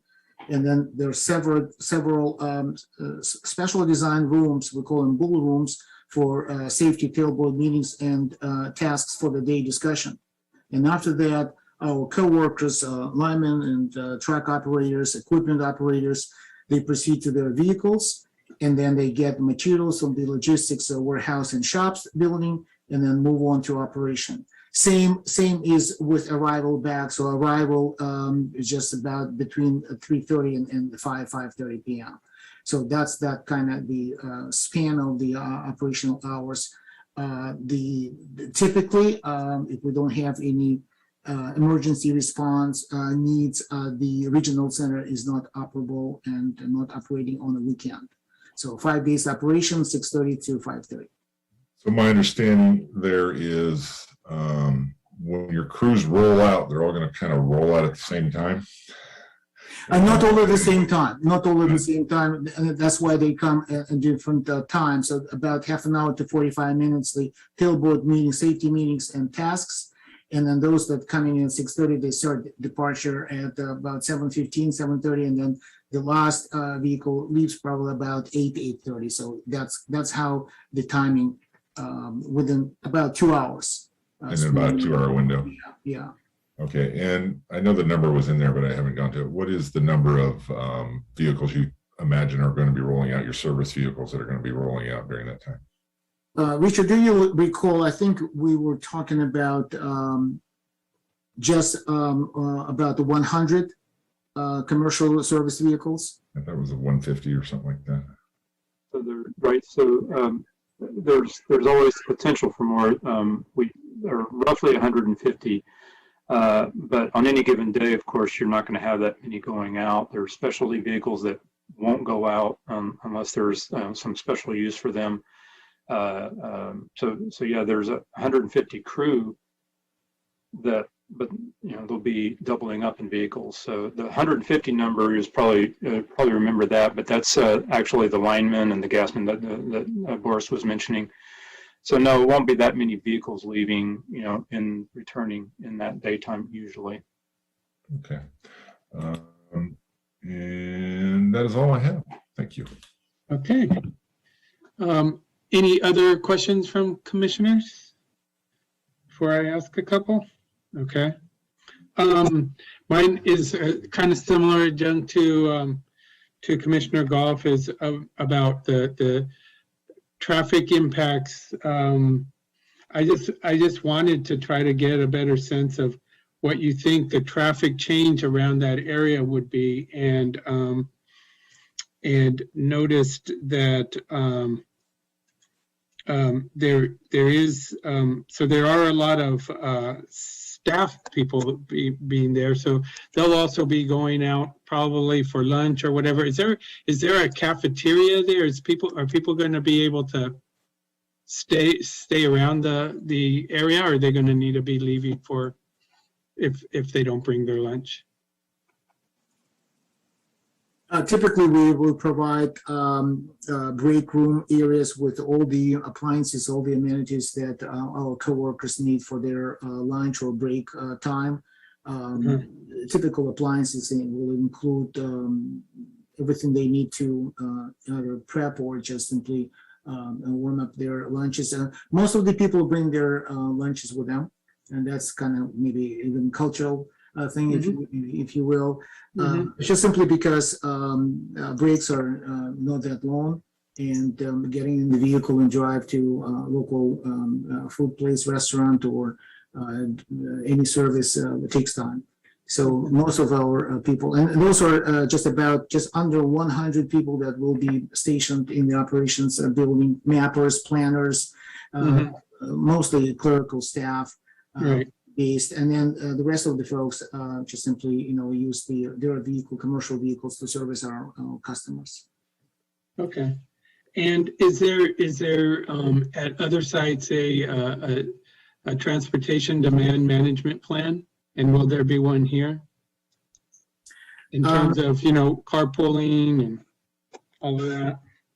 We encourage carpooling, but when we were doing a kind of mapping and idea behind consolidating a current Napa Service Center of Vallejo, most of our coworkers, most of our employees live within less than probably 20 miles distance travel to work. And again, that's how we diverse our plans for commute and support. PG&E provides additional support for commute. And again, as far as the potential carpools, highly encouraged, but we don't present an opportunity for a small carpool shuttle, because again, folks who live in dispersed areas, and it's much easier for them to drive 10-15 miles to work than park elsewhere and then use the shuttle. So shuttle good for probably 40-50 miles. I see. Okay. Chair, if I could just maybe interject. Yes. There are several mitigation measures relate to transit and trip demand management that this project is subject to from the program EIR for Napa Logistics Park. And I guess a key one would be a requirement the applicant enter into a transportation demand management agreement prior to issuance of the first building permit. So a lot of the issues that we've been talking about would be encompassed in a required agreement in accordance with the mitigation measures from the Napa Logistics Park EIR.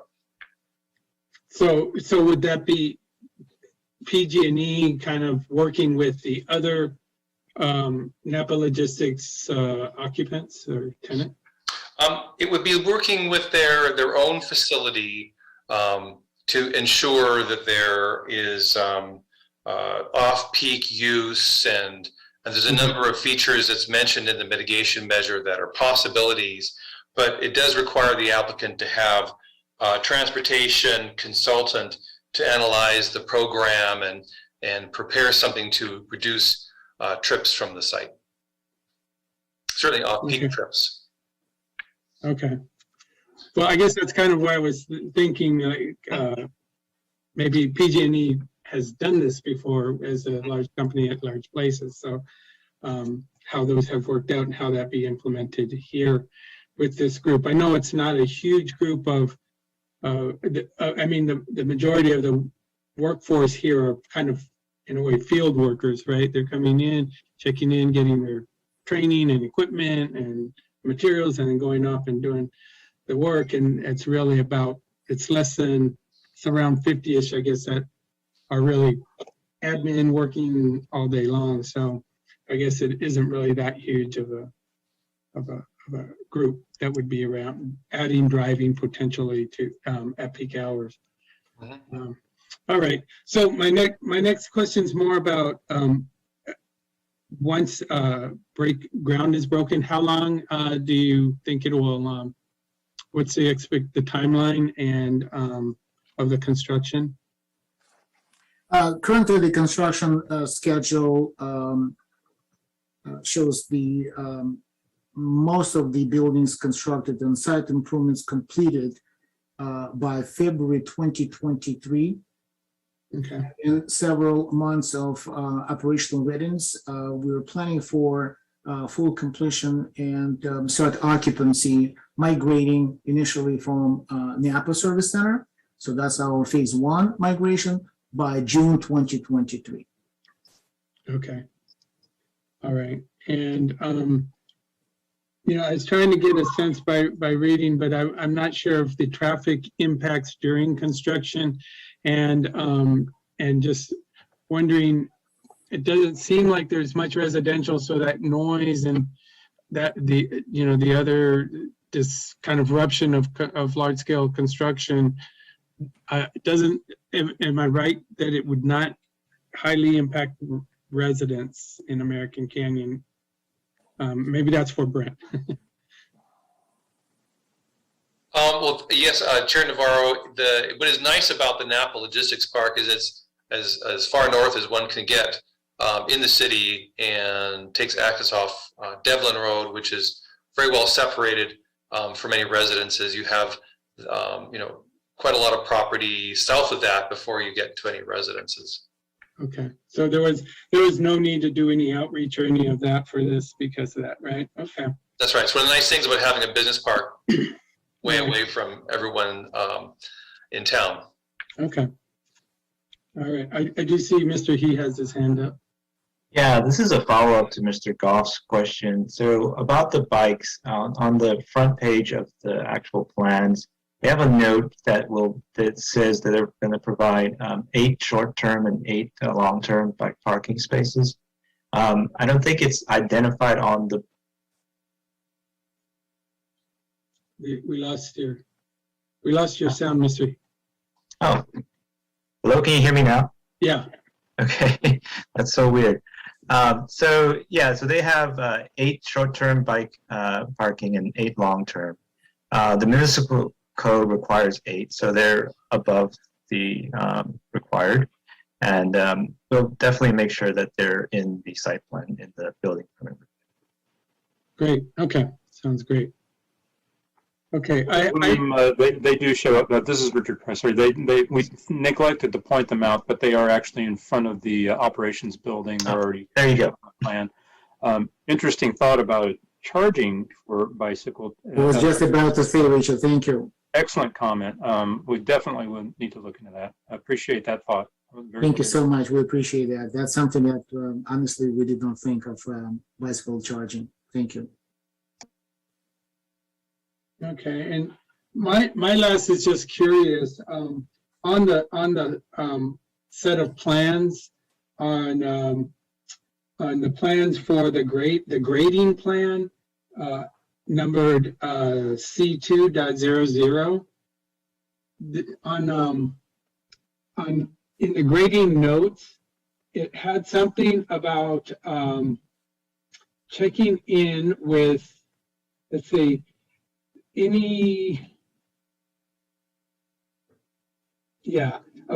item 4, grading and hauling will not be allowed during rainy season from October through April unless an exception is approved by San Carlos city manager. So I'm just wondering what is that a location of some, special, a person with special authority, or?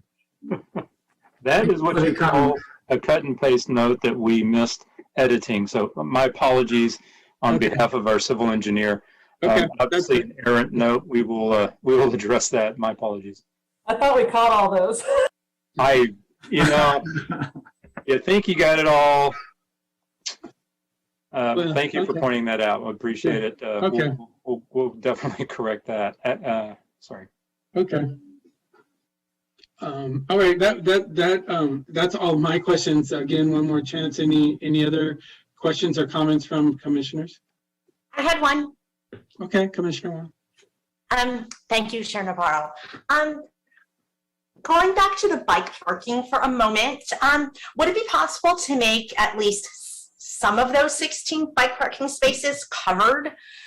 Particularly if someone lived in American Canyon, and I don't know how many of your employees do, we have a nice trail that goes down Commerce Court and will go directly to your facility. So it would be really easy for someone to bicycle there from American Canyon, and having a covered space may make it more attractive, especially if you have a nice bicycle or an EV bike. Have you considered covered parking? Do you offer that at any of your facilities? We offer bicycle storage, so it's not a structure. It's a bicycle storage. It's a structure. It's a small structure which is easy to assemble, procure, and assemble on site. It's about 5 by 6 or 5 by 7 cell, and it's just multiple of them. Again, that's something we can look into, including to our scope. So it's not long term, but it's a bicycle storage versus the regular rack, bicycle rack, or bicycle storage. Yeah, it would be great if you could add it, because I know some of our warehouses that we've recently approved, they've gone to offering covered bicycle parking for their employees. Okay, Thank you. all right. Any other follow-up, Commissioner Altman?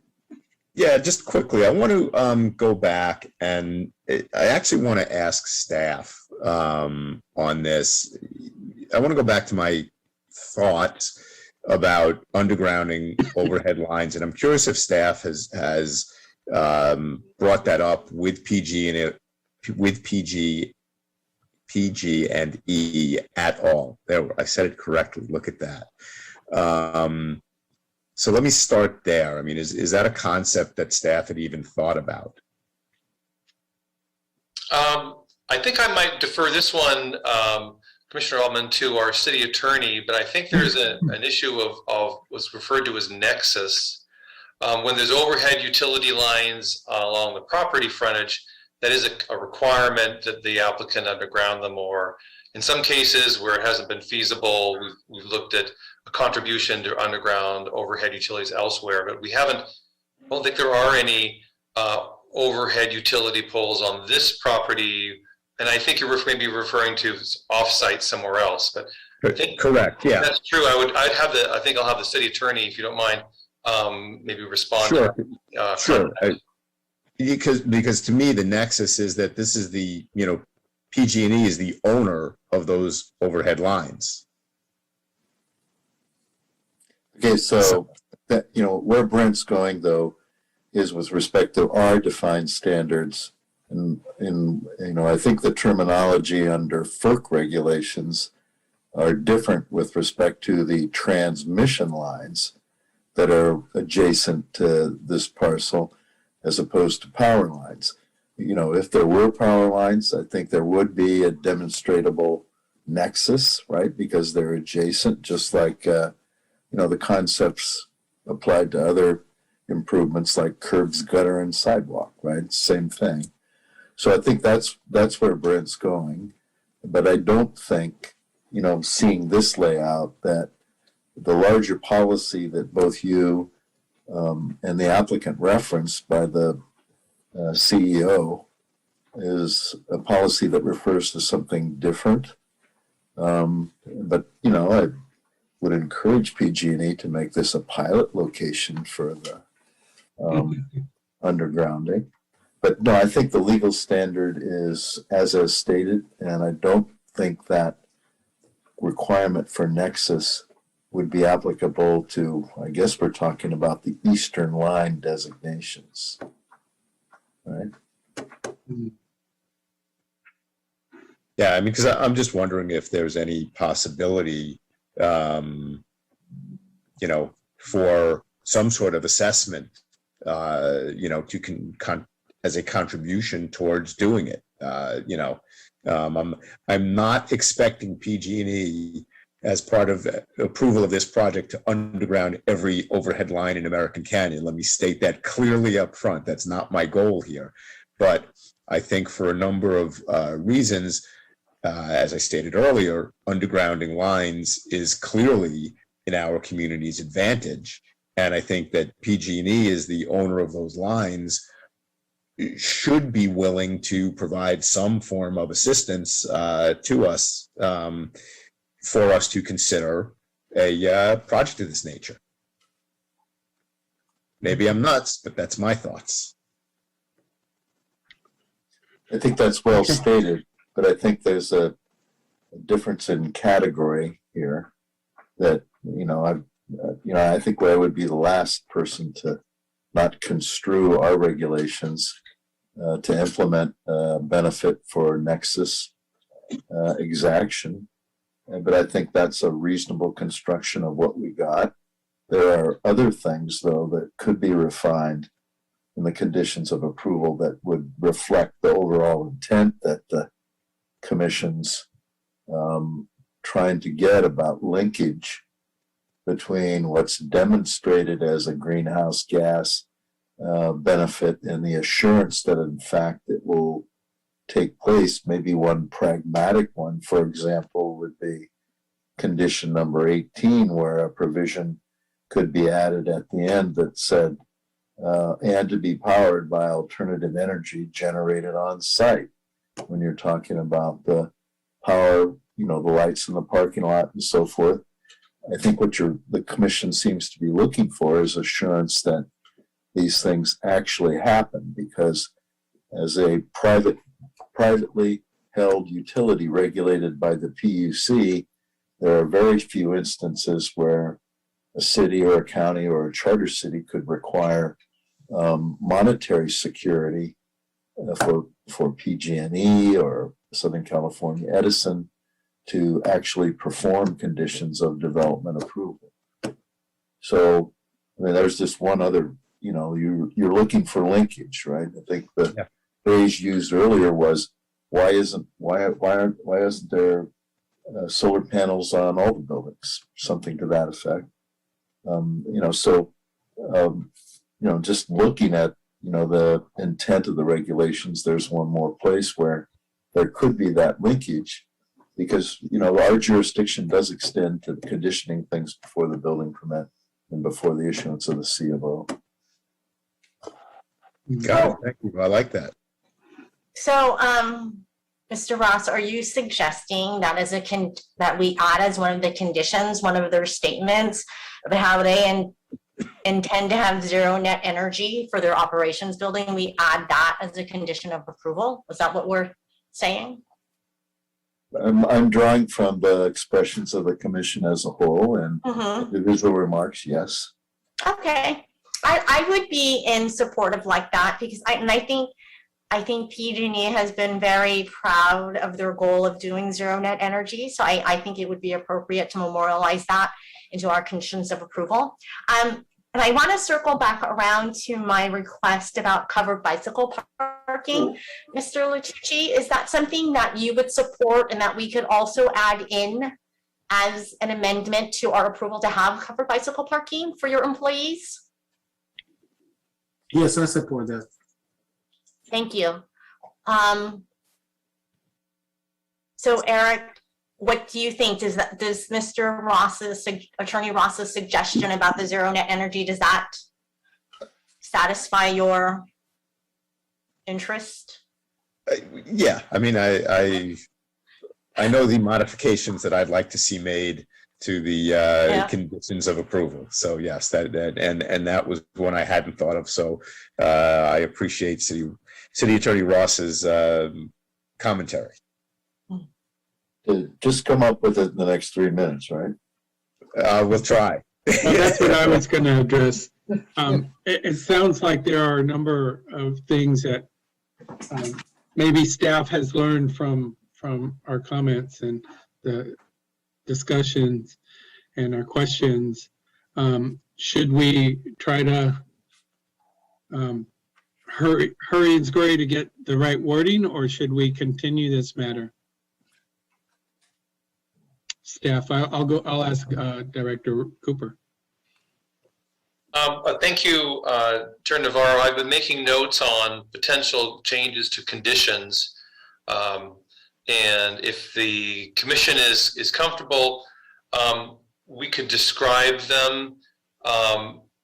The commission could vote on that, and we could bring back a modified resolution just for your review at the next meeting. It wouldn't affect the effective date of the approval, but it would be a matter of affirming that we've correctly worded the conditions. But maybe I have about 5 of them here. Maybe I'll just list them.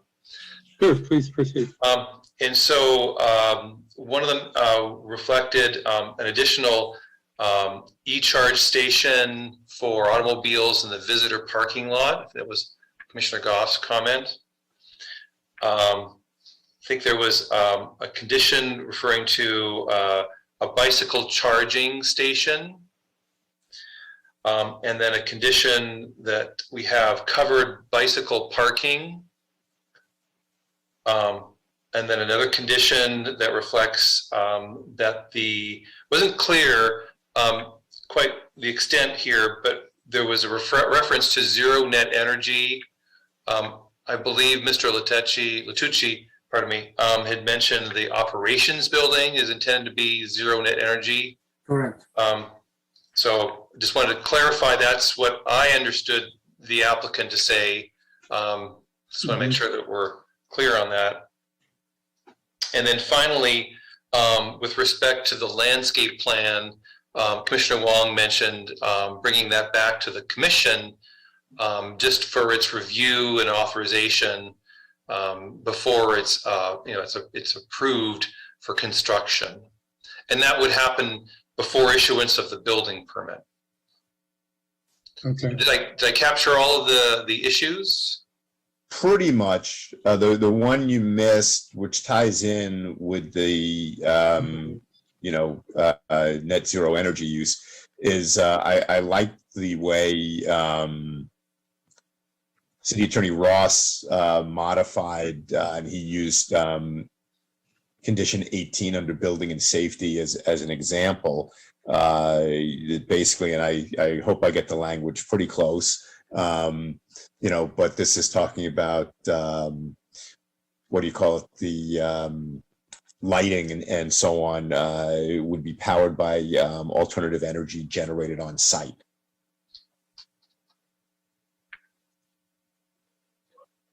And I certainly thought that was a good and positive suggestion.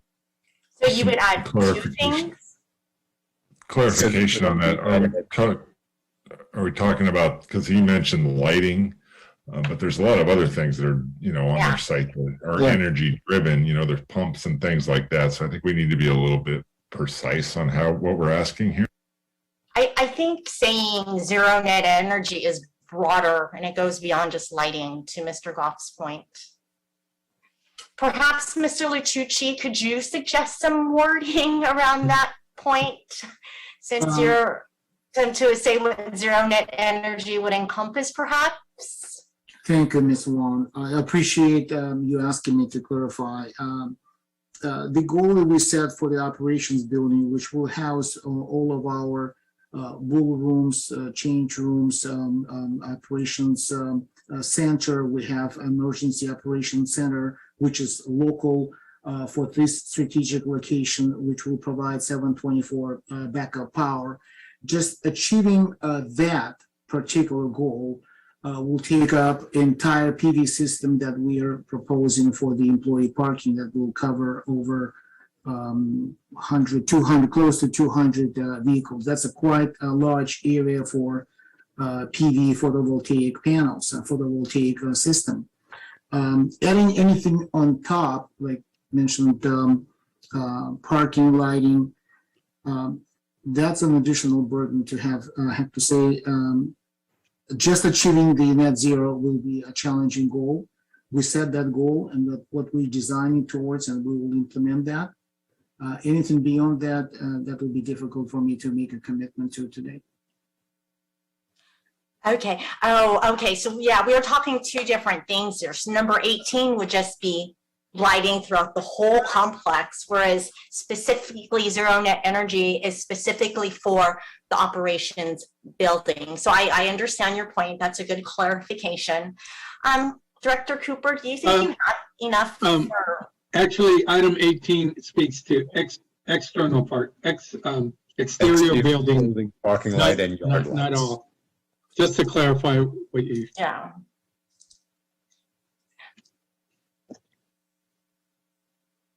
So, I guess the issue would be, I think staff. Just as a I'll go ahead, Richard, Mr. Price.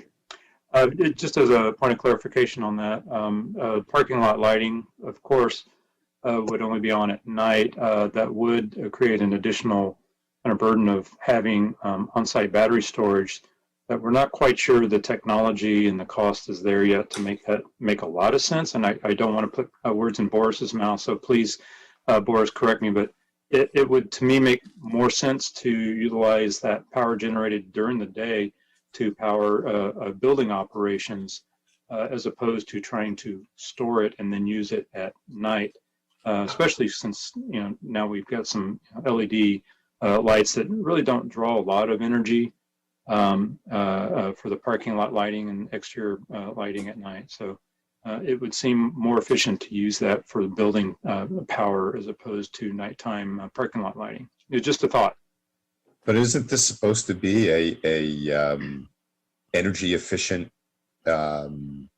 project, showcase project for PG&E to show how they're moving in a new direction to be more energy efficient and conscious and so on?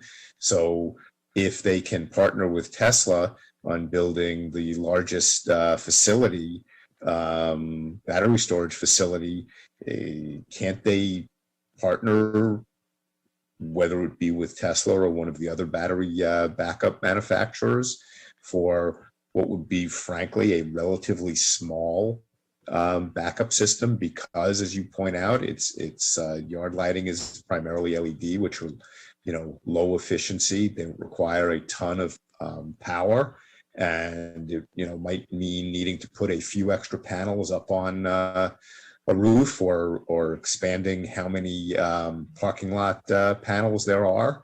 But again, there's plenty of space for it, and I can't imagine how huge a battery backup system you're going to need. Certainly not 25 megawatts.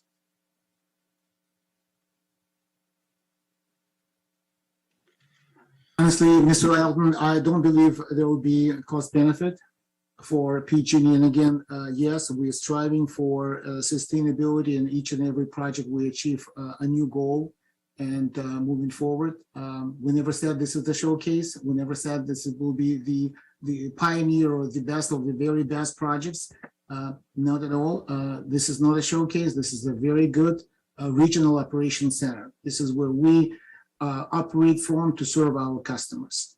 This is not a showcase, but every project and anything in design and construction, and specifically in the state of California, must present and does present, gives us an opportunity to improve on our sustainability goals. And that's what we're trying to achieve. It's not a showcase. As far as the batteries, I don't believe that's the right scale. To be honest with you, we will analyze, we will look into cost benefit. Indeed, LED lighting doesn't provide the same load as former lighting systems. Achieving our goal for zero net on operations will give much larger benefit than additional parking lighting outside, exterior parking lighting to the buildings and or overhead in the parking lot. And again, setting that goal, we understand that that's a very challenging goal, but that's what we're aiming at. I'd like to comment one more time, if you allow me 30 seconds, Mr. Altman, on your comment regarding we buy cheaper renewable energy out of state. I did not say we buy because it's cheaper elsewhere, because state of California doesn't have right now capacity that we need. So we partner with other utility companies, we partner with renewable energy producers, and that's why we bring into our customers much more clean energy, buying as much as we can and wherever we can, because simply the state of California does not provide the capacity at this point. But Mr. Latucci, here's a chance to provide more capacity, and rather than building it out fully, you're choosing not to because of the cost benefit analysis, right? So why does California not have enough energy? Look at yourselves as for part of the reason why it does not have enough renewable energy.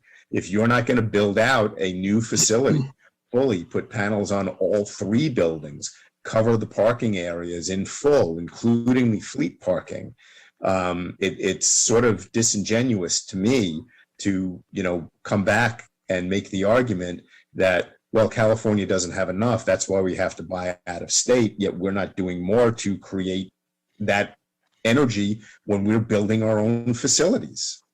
It just doesn't quite add up to me. It again, I have to tell you, it comes across as if PG&E's focus is their stockholders, not their customers. I appreciate your comment. Okay, thank you. Thank you, Mr. Tucci. Is there any other, maybe, let me check in, Ms. Jones, is there any public comment? There has been so much discussion. I'm wondering if anyone is on the line interested in commenting. So I'd like to open that hearing up again, just in case. So to those in attendance, Chair Navarro has opened the public hearing. Please raise your hand. Chris James has raised his hand. Okay. Okay. Mr. James, please unmute yourself. Yeah, thanks for a second go around on this. I do appreciate all the extra comments about backups and batteries and solar. I tend to agree with Eric. It would be nice to kind of maybe not max out the what can be done there, but excess plan for the future. You're going to have hopefully a lot of EV vehicles there, especially trucks are going to require a lot of extra capacity for charging. Batteries kind of don't pay for themselves right now. They normally for this is supportive of what PG&E is saying. Batteries typically are for backups and peak usage. So you're already going to be creating a lot of solar during peak right now in the short term. So batteries probably don't make sense, but it would be nice to plan maybe the infrastructure to accept it maybe down the road. But adding more solar would be great, I think, to accommodate those electric vehicles that will probably coming online sooner than later. And that's it. Thanks. Okay. Any further public comment, Ms. Jones? Does anybody else in attendance have comment? Nobody is raising their hand. Okay, so we will close public hearing again, public comment. So, shall we entertain a motion with amendments, or I would ask Commissioner Altman to make the adjusted revised resolution if we are going to do so tonight. Well, if I can just make one quick comment, again,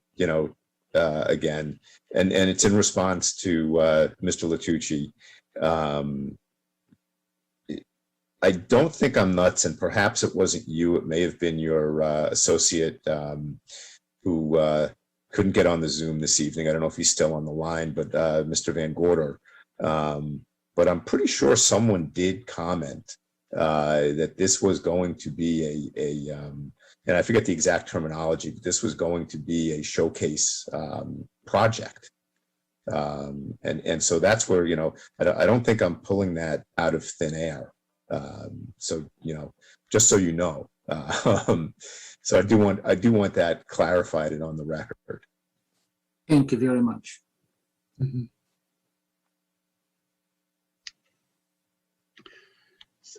So I'll just take just one double check with Director Cooper. So you think that the wordsmithing as you have it would to amend the current resolution so we could take a vote on it tonight? Chair Navarro, we can, with the city attorney's concurrence, we can identify the additional conditions, and then what we will do is review tonight's recording just to make sure that we word it exactly the way it was presented. But the concept, as I've recorded it, would be an additional vehicle charging station in the visitor parking lot. there would be a bicycle charging station. The bicycle parking would be covered. The operations building would be designed to be zero net energy. And the off-site landscape plan would be brought back to the Planning Commission for its approval prior to issuance of a building permit. Those are the changes that I've noted. I think there was one more that it was a little bit more. It would be 9 on page 21. And, this wouldn't be the exact, but we would make the language consistent. The applicant shall submit a landscape permit with plans prepared by a licensed landscape architect for a so forth square foot of landscaping at the PG&E substation, location noted. The landscaping plan, I think there was an intention, which shall incorporate recycled water if feasible and shall include deciduous trees and so forth, would go on and read that way. And then at the end would be all to be accomplished prior to the issuance of a building permit, so that the assurance sought by, I believe, Commissioner Wong about that final landscaping plan and agreement would be, subject to commission review. That's the one I think that, would deserve, that's the concept, but I think that's, we will listen again to the tape and make sure the language is precise on that one. Okay, I see Boris's hand up. Go ahead. Thank you, Mr. Navarro. I'd like to ask Mr. Cooper to clarify the condition about the landscaping and specifically presentation to an application to the planning before the building permit. So the building permit for the subject landscaping, is that correct? Mr. Latucci, the permit it refers to is the first building permit. That was in the original condition. And so what this amendment would do is have the landscape plan come to the Planning Commission for its approval prior to issuance of a building permit. And building permit for the regional operations center? Whatever would be the first building permit. It could be, I don't know, one of the other structures, but it's referring to the first building permit. First building permit. Thank you. Appreciate it. Okay. Director Cooper, I'm also following up on the covered bicycles. I don't know if our intent was to have all the bicycles parking uncovered. I think they mentioned there were 16 on total. I think, expecting maybe half of those to be covered is probably in line. Well, Mr. Latucci said he would be open to having them covered, and he didn't specify half. So if he's open to having all of them covered, I'm all for that. Ms. One, I was under impression, I think somebody mentioned that half and half, and Okay. we don't need to cover all bicycles. People typically put and lock bicycles into the racks, and that's very common application. The bicycle storage is typically used for someone who can leave the bicycle and then take another means of transportation, carpool, for example, and then the very next day bring a bicycle back and maybe go on the trail. So half and half makes perfect sense. So there's bicycle parking for 16 bikes, so we're talking about having covered spaces for 8 of them. Is that correct? Yes, that's perfect. Okay. Okay, I think I have down the amendments that we've discussed. If it's okay with my commissioner, should we try and give it a go with our resolution? Please go ahead. Okay, I will make a motion for a resolution of the Planning Commission of the City of American Canyon, California, approving a design permit and variance for development of a 98,800 square foot Pacific Gas and Electric PG&E Regional Service Center on a 24.51 acre site in the Napa Logistics Park, APN 057-090-083, file number PL21-0011 and PL21-0022, to be noted with the following changes. The off-site landscape plan shall be brought back to the Planning Commission for review and approval, in addition to Director Cooper's review, prior to issuance of the building permit. And if feasible, this landscape plan shall incorporate use of recycled water. Additionally, for the bicycle parking, which is planned for 18 spaces, half of them will be covered. Half of the bicycle parking spaces will be covered. For the operations building, it will be zero net energy usage. Additional changes include EV charging for visitors. We'll have one additional station. For bicycle users, will be one EV charging station as well. And I think those were all the changes that we discussed. Is that correct, Commissioners and Director Cooper? Commissioner Wong, I think you might have just minor misspoke. I think you mentioned 18 bicycle parking. It's actually 16. Yes. I think that's what you meant to say. Yes, 16 and half of them will be covered. Thank you. Correct. Thank you. Can you please also amend recycled water at the substation if available, if feasible? I believe, Mr. Latucci, that was mentioned. Yes. Thank you. That was it. Do I need to repeat it, or can we just vote again? Vote now. No, I think you got it correctly. It was if feasible. Okay. Yeah. Okay. Staff put it all together before, I mean, that's part of this, right? We'll see it. Staff will bring it back to us so we can review it prior to everything being final, but we can vote now and kind of go from there, make sure we like staff's language. Correct. So we're looking for a second. I second. Okay. Roll call, please. Yes, Commissioner Altman, With reservations, I will say I have been disappointed by PG&E before. I hope I will not be this time. Commissioner Goff, Aye. Commissioner Wong. Aye. Vice Chair Malari has recused herself from this item, so Chair Navarro. Aye.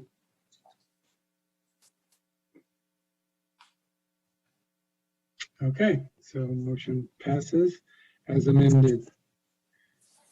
Okay, thank you very much, everyone. Representatives from PG&E, Richard and Boris and Mark.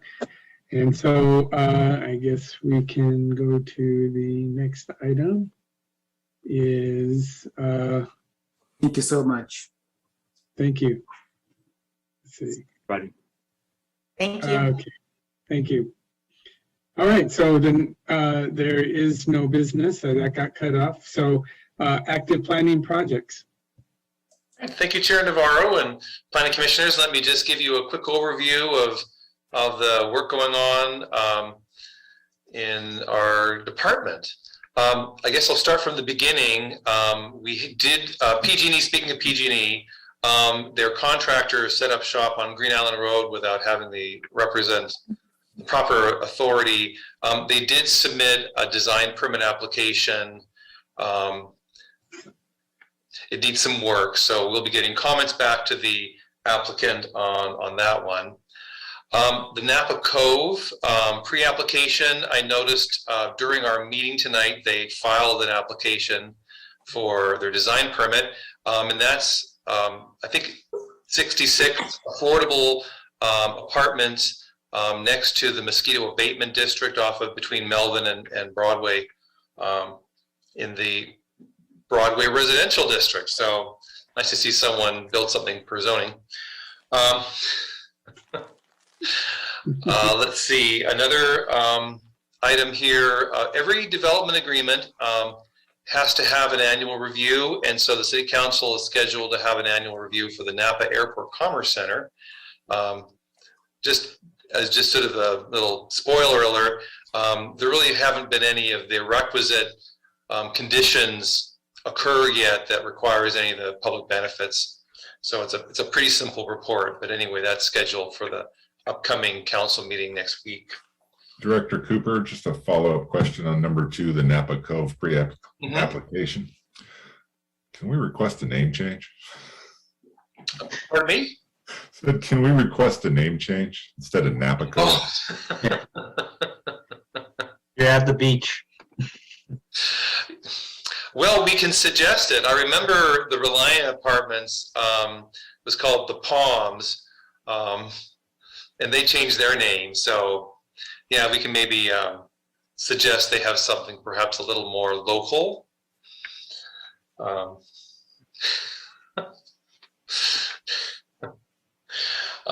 Okay, let's see, the Giovannoni Logistics Park, we had a meeting with them recently. I think most of the technical issues are straightened out, and they're working the home stretch to get their environmental impact report ready.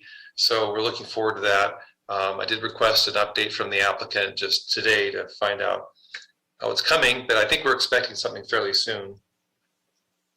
The next one down here, of course, the Oat Hill project, and they called the bundle of entitlements.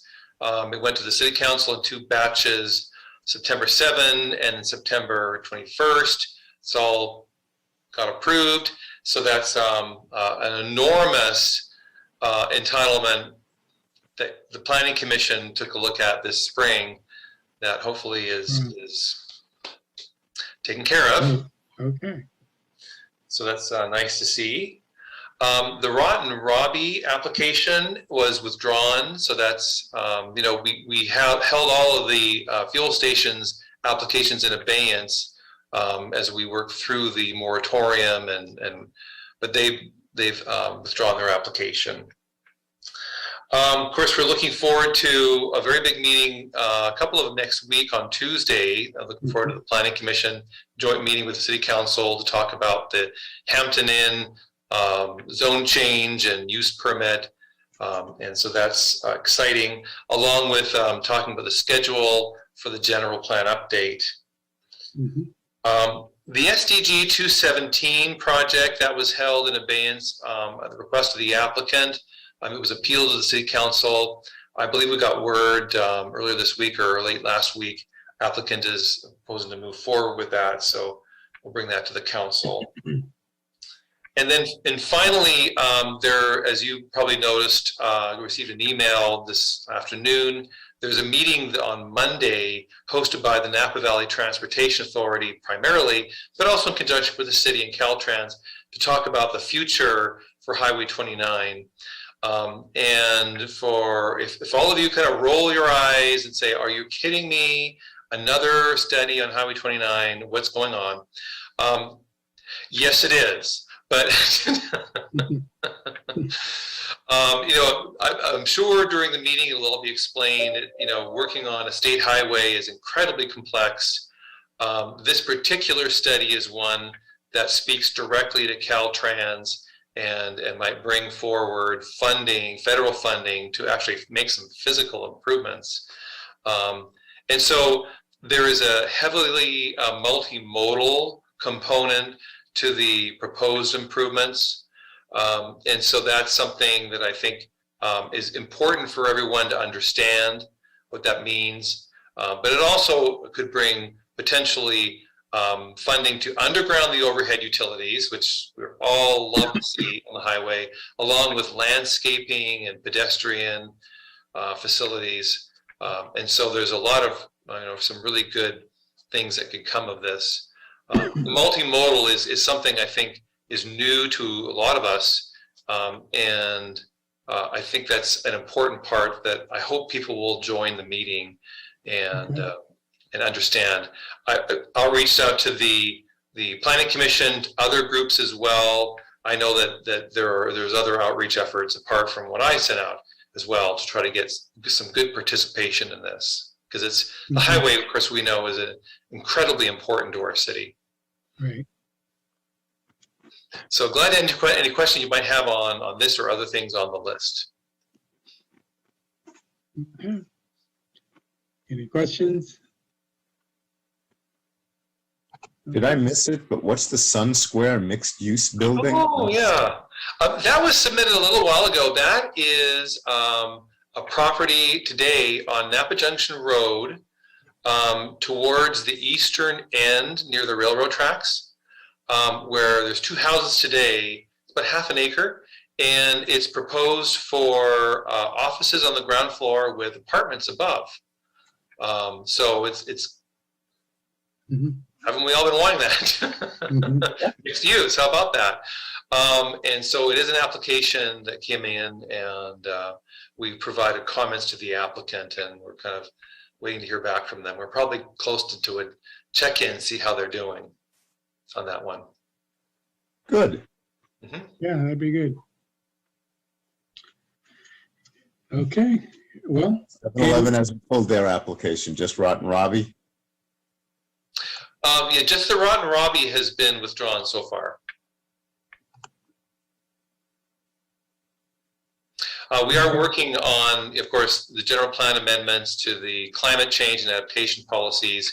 The next step is to discuss an ordinance that would prohibit new fuel stations. So that is in the works. And we are planning to, I think, bring maybe even an ordinance to your next meeting. oh, okay. There's a lot of community desire for momentum on the issue. Right. Yeah, see the letters. Go ahead, Commissioner. Oh, thank you. Director Cooper, I had a question about that. So I know other parts of the general plan that went through review, they had different citizen committees. Like there was one for the circulation element in the West Side Connector. There was one for like education. And so, but this land use piece one for the climate change amendment, is that a new piece that we didn't have a committee for before, or is that already covered by one of the existing citizen committees? So how does that work? It came about because of the, I guess, community realization that there isn't a desire to have more fuel stations. So it didn't arise from the general plan update. It may have happened, it's during the general plan update as we're envisioning the city and the like, but it really had its own genesis. And because it has a moratorium that will expire, there was a desire to, we can extend the moratorium, but I think there seemed to be broad consensus that this is a direction the community wants to go. And so let's just go there. And not, we could have incorporated it into the general plan update, but there was a desire to get this piece done sooner. So then will that discussion just come back to Planning Commission and we'll be the ones discussing through a public workshop here, as that evolves, so that will happen instead of a citizen committee type thing? Well, I think based upon the number of meetings we've had so far, Yeah. There were several workshops on the issue. We had a 45-day moratorium, which then needed a 10-month, 15-day moratorium. And then we had workshops on climate change and adaptation with an eye on this is going to lead to an ordinance. Then we had the hearing on the general plan with the Planning Commission. We had the hearing with the general plan to the council. I think we know where we want to go. And so our feeling at the staff level is, I don't think we're jumping the gun to prepare an ordinance that would prohibit gas stations. And then we can get back to our job of working on the general plan, because we do have limited staff availability for all of these things. Okay. So we may be looking forward to having that ordinance come to us at the October meeting. I think we'd all be looking forward to that. Okay, great. Oh, that's quite good. Okay.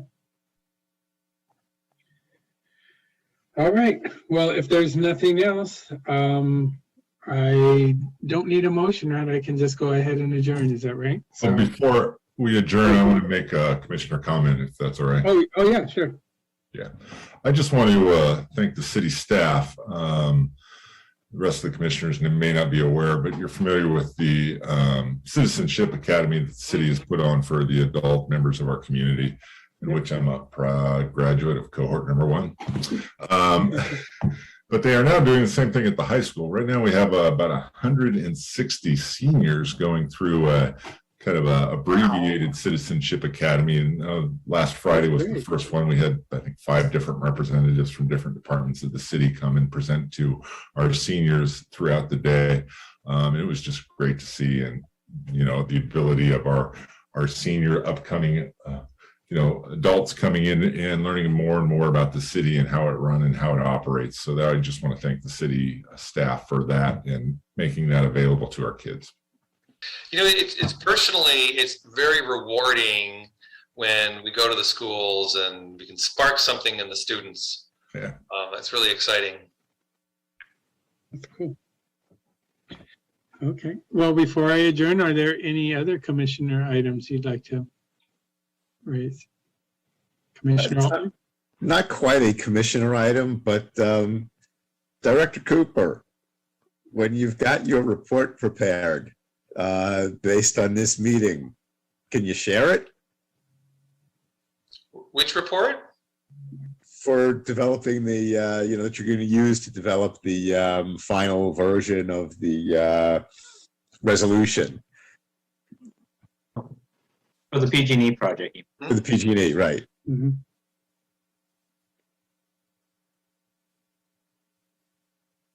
Oh, sorry.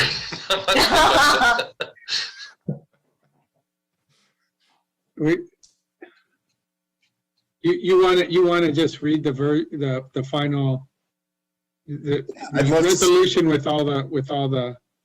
I think the idea was it would be brought back to the commission after all the textual concepts were fleshed out. So. So Eric, are you asking to see it before the next meeting? Oh, it could be at the meeting. Request?